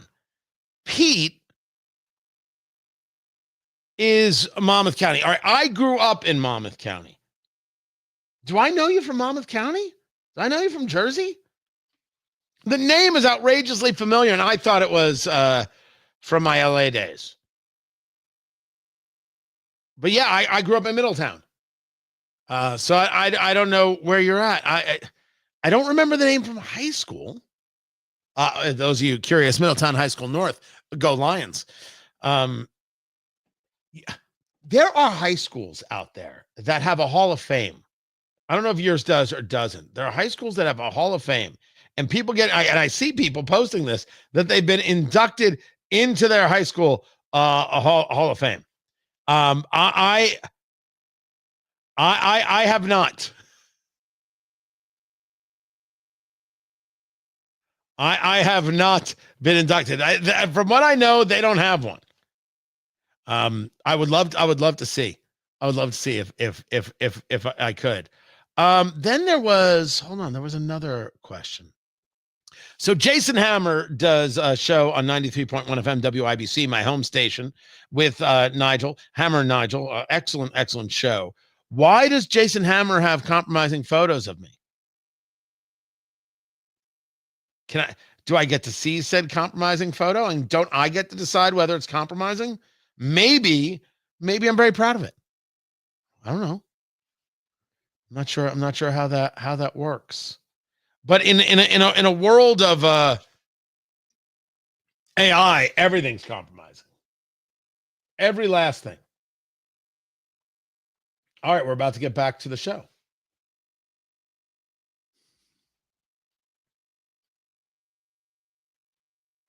Right on. All right. We will do the story of 1,028 days.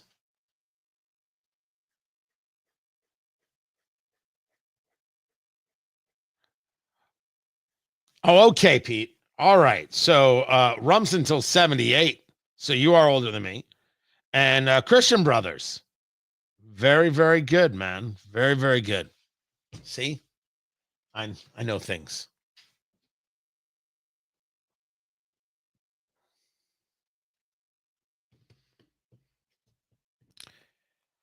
$1,028 days.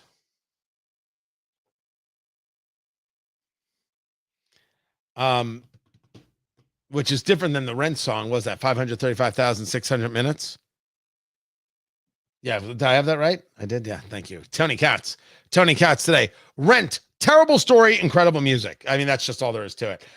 The story here, and I got this from Glenn over at instapundit.com. The story here is that in June of 2022,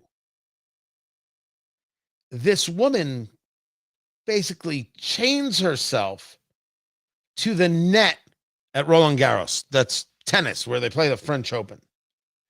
And she's wearing a t-shirt where she wrote on it, "We have 1,028 days left." Climate activist and climate terrorist. And the story here is that the action report from the Intergovernmental Panel on Climate Change at the UN, we're all going to die. Because the panel said we only have 1,028 days left. And if we don't do something now, like, I don't know, stop using electricity or air conditioning, whatever it is, we're all going to die. And so she chains herself to the net. Me, I would have played through. And if she got hit with a serve, so be it. Right? I think the players could play through the tears. Her tears would be fine. Well, the reason it got posted was that yesterday was 1,028 days. From when this woman chained herself to a net, it was 1,028 days.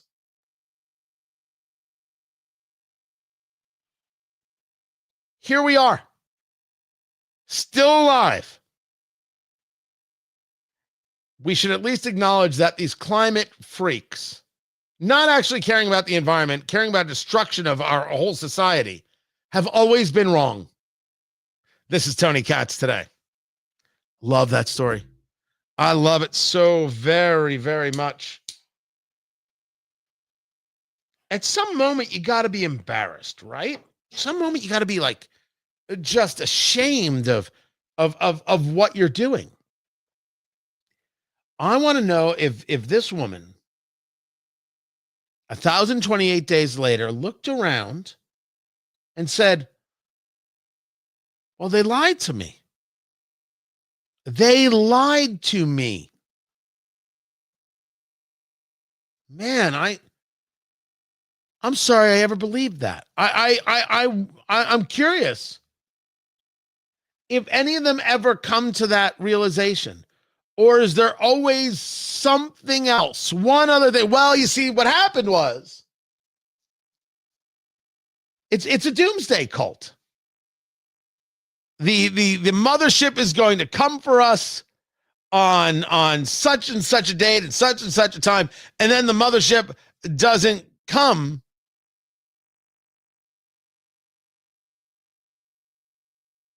do they say, well, I guess there was no mothership? Or do they say, well, the problem is the mothership, it ran out of gas, and so it had to stop at an intergalactic filling station, and you know how long that could take. So it's going to be another 4 years and 7 months. And then the cultist says, oh, okay, another 4 years and 7 months. Why do you keep going with this? There comes a moment where you're supposed to learn and say, okay, these people are all full of crap. I don't want to be full of crap anymore. I don't want to be a part of this anymore. But it really does lend itself to, why do people join cults anyway? Why they join organizations, groups, people, why do they follow, right? Because people do like an idea of belonging. They do like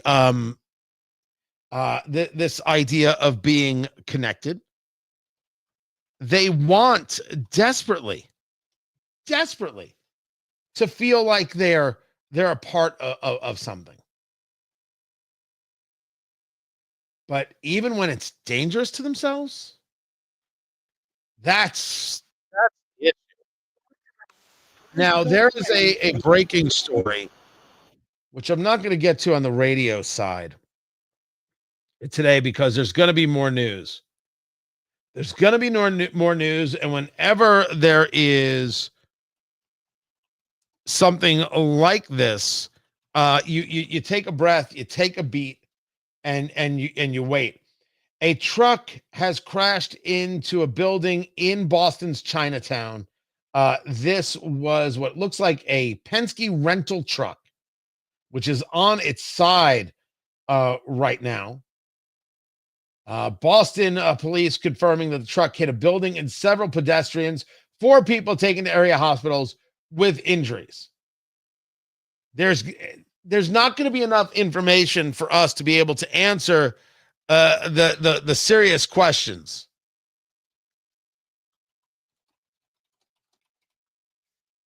Just not. Like, who was driving the truck, and what was the manifesto, and all these kinds of things.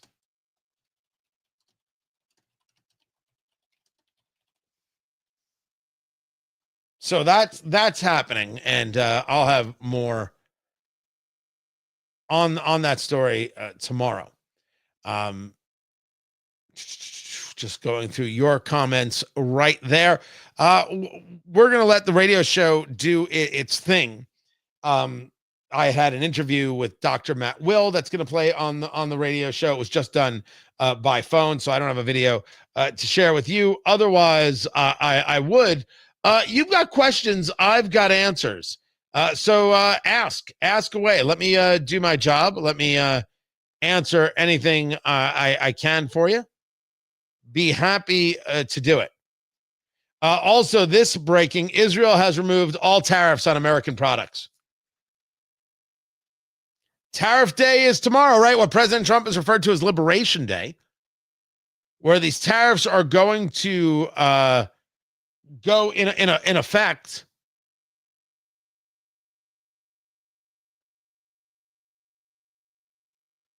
So if people are getting ahead of it and saying, well, then, if this is it, all right, I guess we're going to do this right now. Good Lord. I don't know. I do not know how many other nations are going to do this, and I don't know exactly what Trump is going to actually implement tomorrow. It's very, very possible that it's much less severe than he has stated. Absolutely possible. Because with Trump, it's not what he says, it's what he does. There's a massive difference between the words that he uses and the action that he takes. And I pay attention to the action that he takes, which leads us to one of the most ridiculous and dopiest, thank you, things I have heard in a while. Trump's serious about a third term.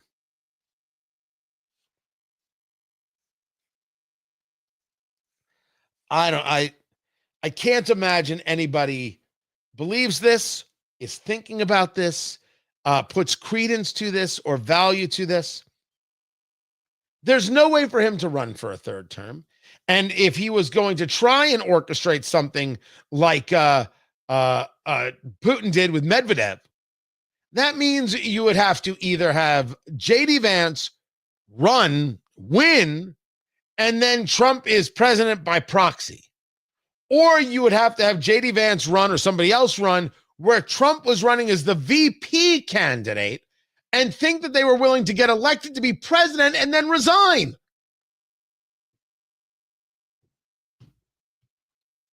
Are we all criminally insane? And I think the most insane part is that there are people out there who want to discuss it. And you're like, Tony, you're discussing it right now. Yeah, I know. Because it allows me to mock those people. It's Trump talking, and the political left wants to fall for it and buy into it and scream about it.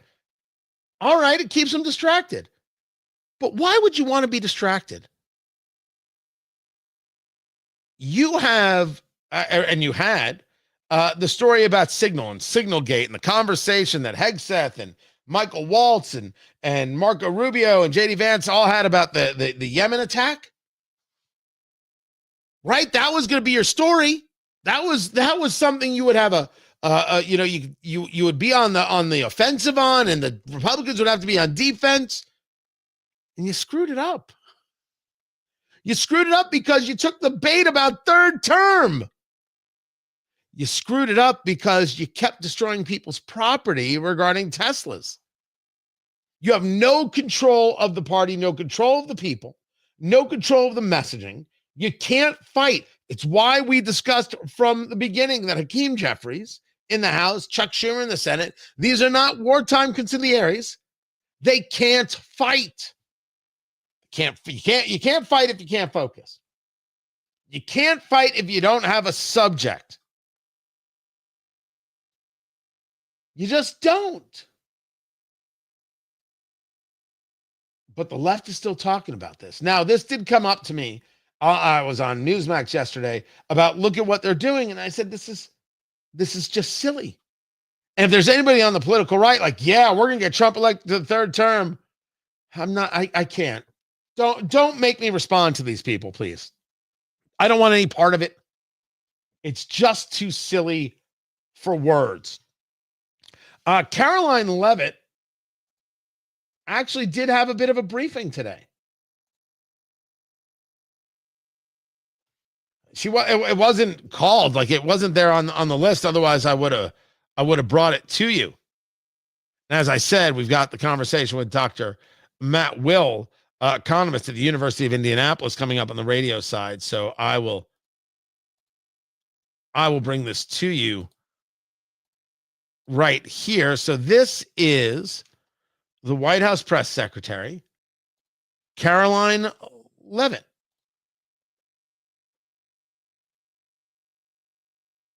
If I could do this. Today by addressing the U.S. Army soldiers who went missing while conducting a mission to repair and tow an immobilized tactical vehicle in Lithuania in the early hours of March 25th. Tragically, 3 soldiers were found deceased in Lithuania yesterday, and it pains me to confirm that today, the 4th soldier was also found deceased. The President, the Secretary of Defense, and the entire White House are praying for the victims' friends and family during this unimaginable time. This is another stark reminder of the selfless sacrifice of our brave military men and women who risk their lives around the world every day to keep us safe.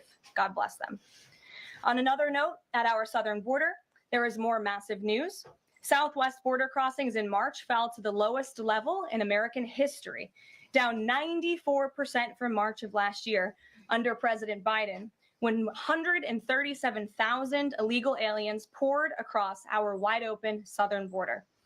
Thanks to President Trump's leadership, Border Patrol agents are now back to doing the jobs they signed up for, securing the border, rather than serving as travel agents for illegal aliens. The Los Angeles Times captured the Trump effect on the border with a recent article. Their headline read, California-Mexico border, once overwhelmed, is now nearly empty. With so few migrants coming into the U.S., they wrote, shelters that once served migrants have completely closed. Deportations of illegal aliens who threaten the safety of the American people are also continuing at a rapid pace. Over the weekend, the United States military transferred a group of 17 violent criminals from the Tren de Aragua and MS-13 terrorist organizations to El Salvador.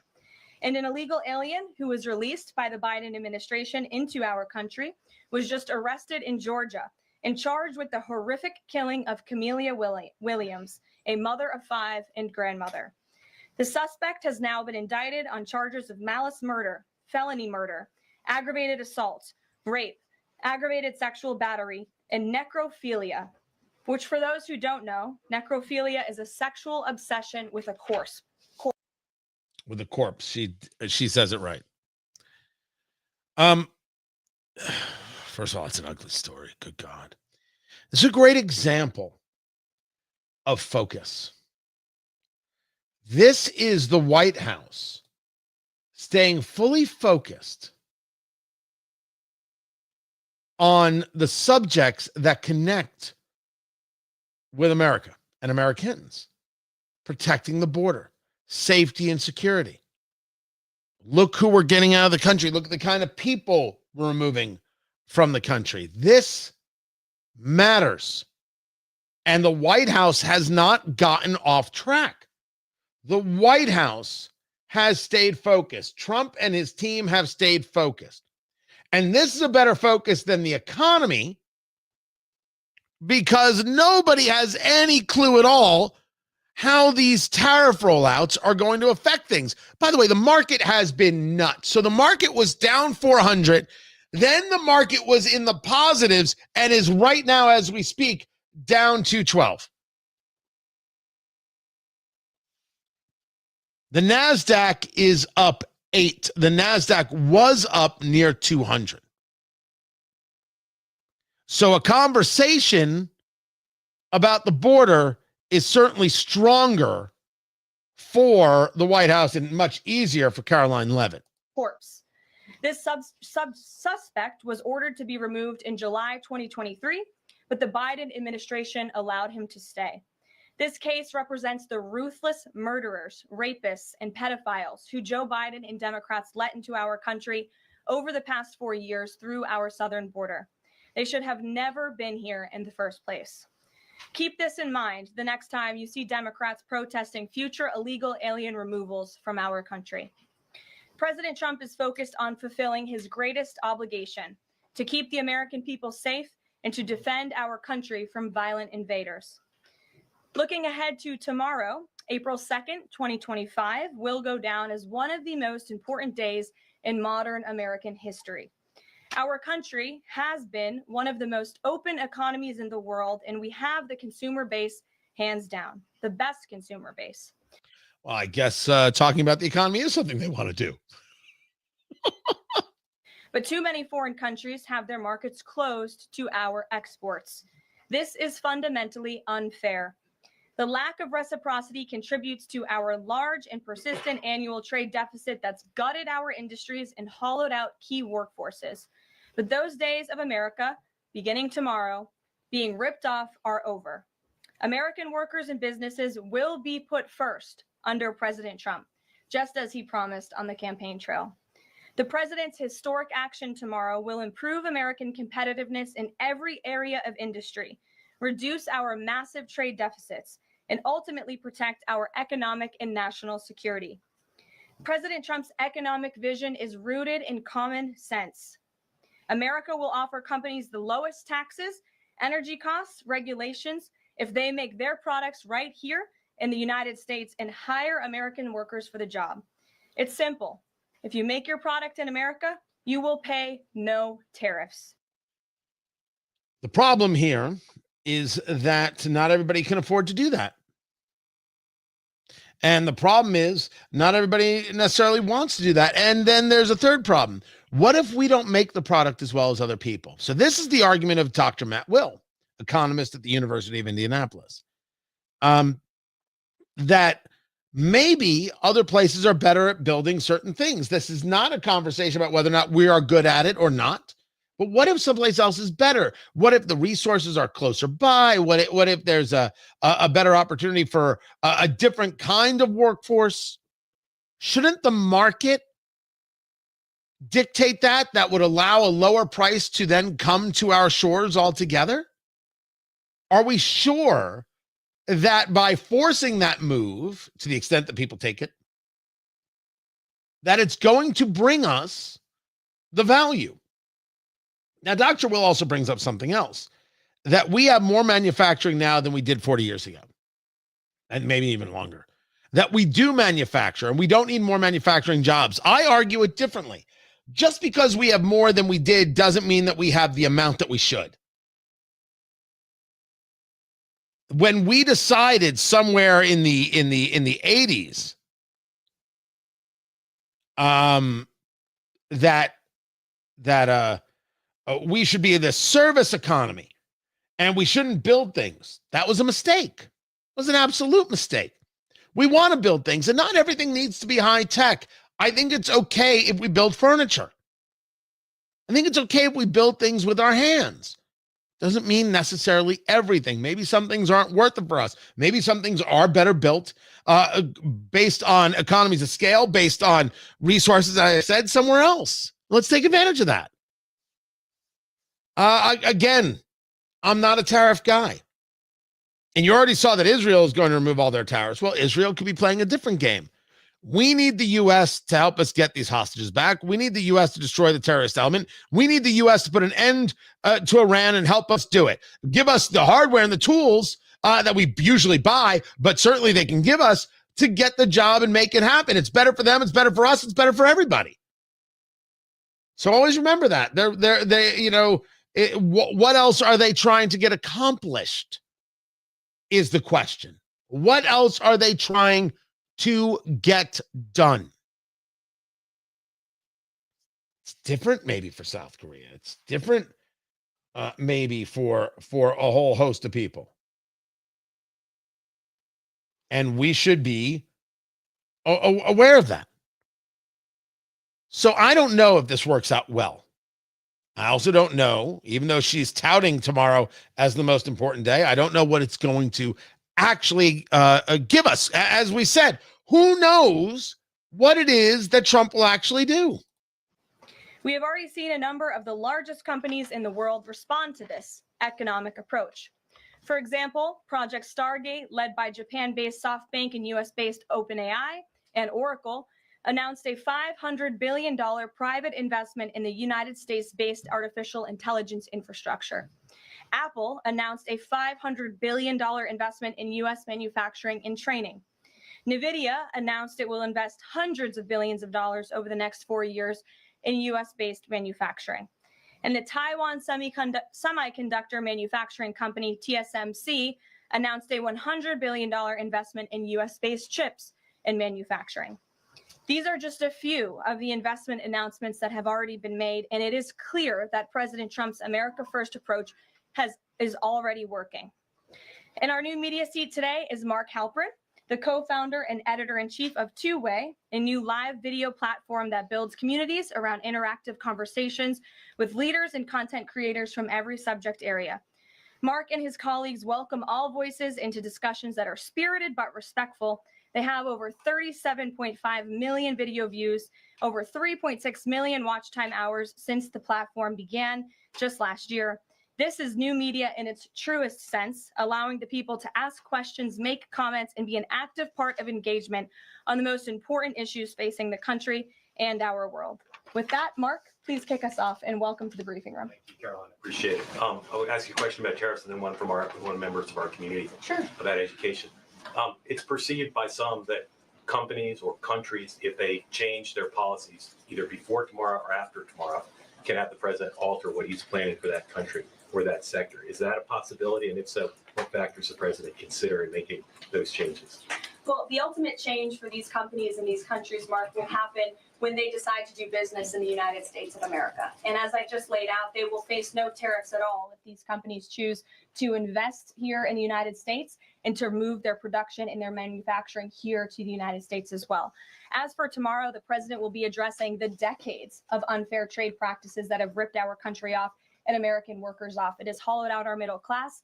It has destroyed our heartland, and the president is focused on reshifting our global economy to ensure that America is once again the manufacturing superpower of the world.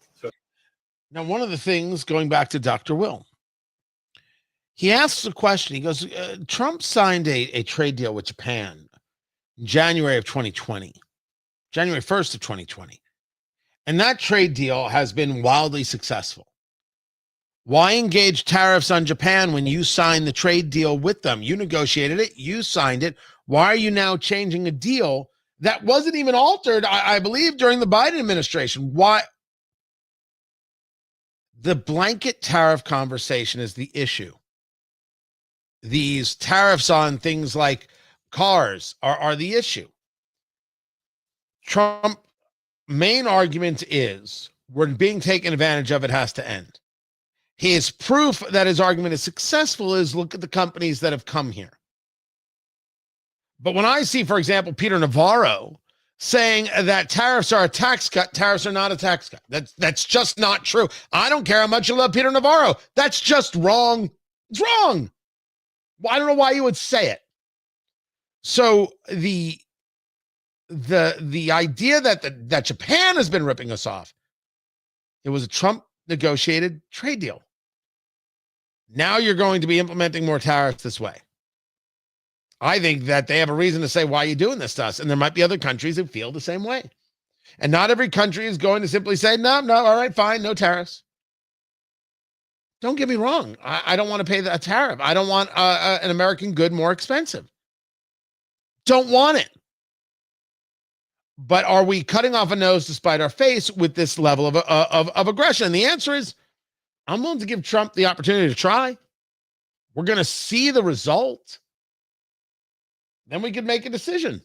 If they do something today or later in the week that's a pledge for future activity, would that be good enough potentially to alter the policy? Again, the president has been looking at the very unfair trade practices of the past. Certainly, the president is always up to take a phone call, always up for a good negotiation, but he is very much focused on fixing the wrongs of the past and ensuring that American workers have a fair shake. So if someone calls after tomorrow and says, hey, I'm ready to make a change, he'd be open to that? The president is always open to taking calls. Okay. A question from one of our community members. Katie Reeves is a school teacher in Wisconsin. She's taught K-8 in public, independent, private, and private schools. And here's what she wanted me to ask you. She says, I see the elimination of the Department of Education as an excellent first step in the improvement of our school system. Do you see any further role the federal government can take beyond this, possibly in promoting the expansion of voucher programs or reducing the influence the teachers' unions hold over our schools? Mm-hmm. Well, first of all, I want to thank Katie for her service to our country and our nation's children. Being a teacher is the most noble profession that we believe one can have. And the president said in his remarks when he signed the executive order to dismantle the Department of Education that he loves our teachers. And in part, this order is to empower our teachers to have greater decision making in the classroom. Nobody knows our nation's children and our students better than our teachers who are with them every single day. As for the federal government's role, to get to the heart of Katie's question, the president has made it clear to Linda McMahon that we need to find other places within our federal government for critical programs regarding education. Pell Grants, Title IX, lawsuits, etc., civil rights lawsuits, all of that are critical functions. Special needs programs, nutrition programs, but there are other places throughout the federal bureaucracy where those things can happen and work. The Department of Education has been a very bloated bureaucracy. We spent trillions of dollars on this department, and for what? Our children are worse off as far as education goes today than they were when this department originated, and that's very concerning to the president. So now, that's a winning argument. Notice how this can happen. I'm not totally sold on tariffs, but I'm willing to see what happens because I can't stop it from happening. The conversation about the border, absolutely winning argument. Education being in the hands of parents, a complete winning argument. And I think that's why you see people like, what's the name of her? Oh, God. Randy Weingarten, American Federation of Teachers. That's why she screams so much. She knows she's lost. She knows the unions are going to suffer, and good.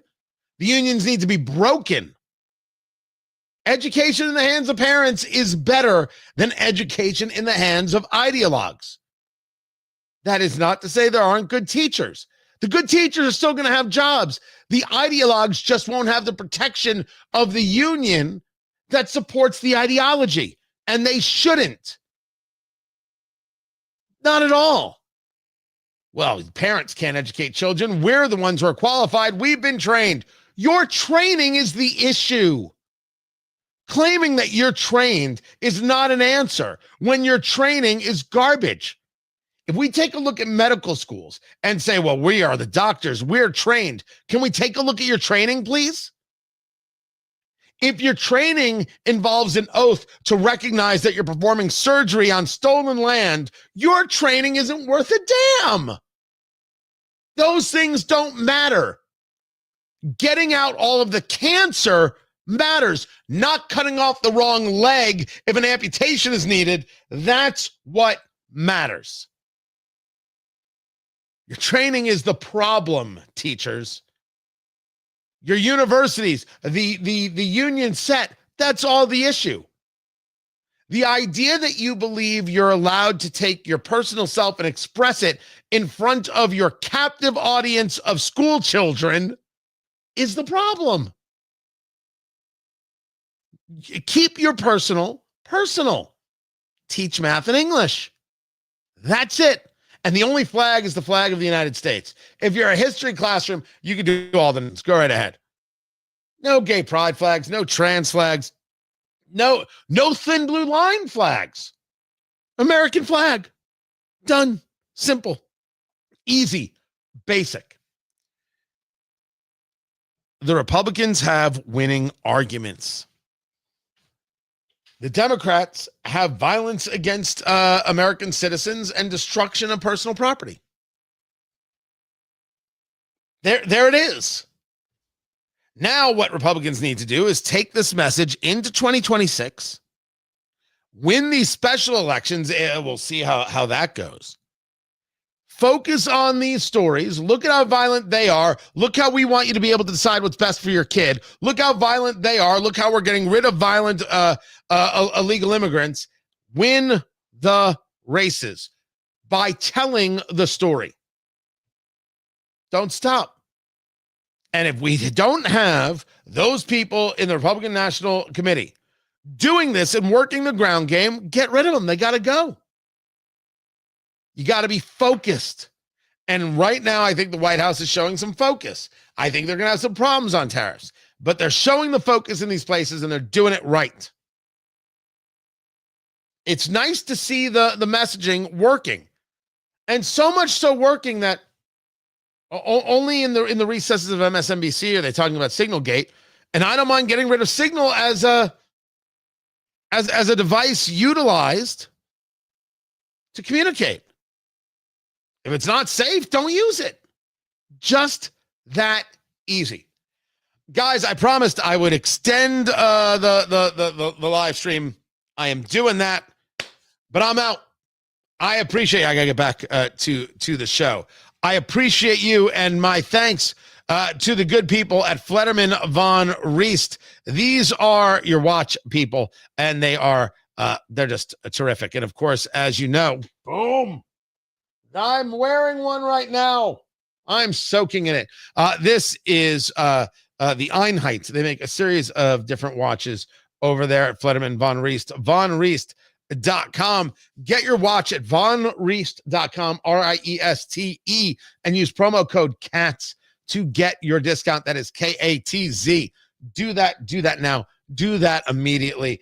Incredible. The Hanoverian, the Munchner, and soon they will have the chronographs up and available, including it's called the Rudin record. German heritage, fantastic people here in Indiana. Everything assembled in Indiana, right here in the heartland, and just beautiful timepieces that you're going to be able to hand down and you're going to be thrilled with. Also comfortable as all get out, which look at that. Look at that. I'm going to try and do that with something else. You can't. Check that out. Like voguing. VonRiest.com. Tickets.com. Get that for yourself. And if you haven't gotten your tickets yet, Trump and American Reset in 3 bourbons, sponsored by Von Reist and the people over at Laser PMC, Laser Precision Marksmanship Club. You want to learn how to shoot? Yeah, Laser PMC can help. Their laser shooting, their live action setups with the video displays, learn how to shoot the right way, learn how to shoot safely, learn how to deal with all sorts of situations. They are the sponsors of Trump and American Reset in 3 bourbons, the bourbon, the cigars, the food, and we're going to take a look back at Trump's first 100 days, and we are going to laugh our fool heads off. We're going to have a great time. A great time. Kokomo, Indiana. You need to be there. You need to be there. You need to check it out. You need to get your ticket. Tickets.tonykatz.com. Tickets.tonykatz.com. That's what you got to do. You got to go get your tickets. I appreciate you guys, and I will catch you tomorrow. Take care.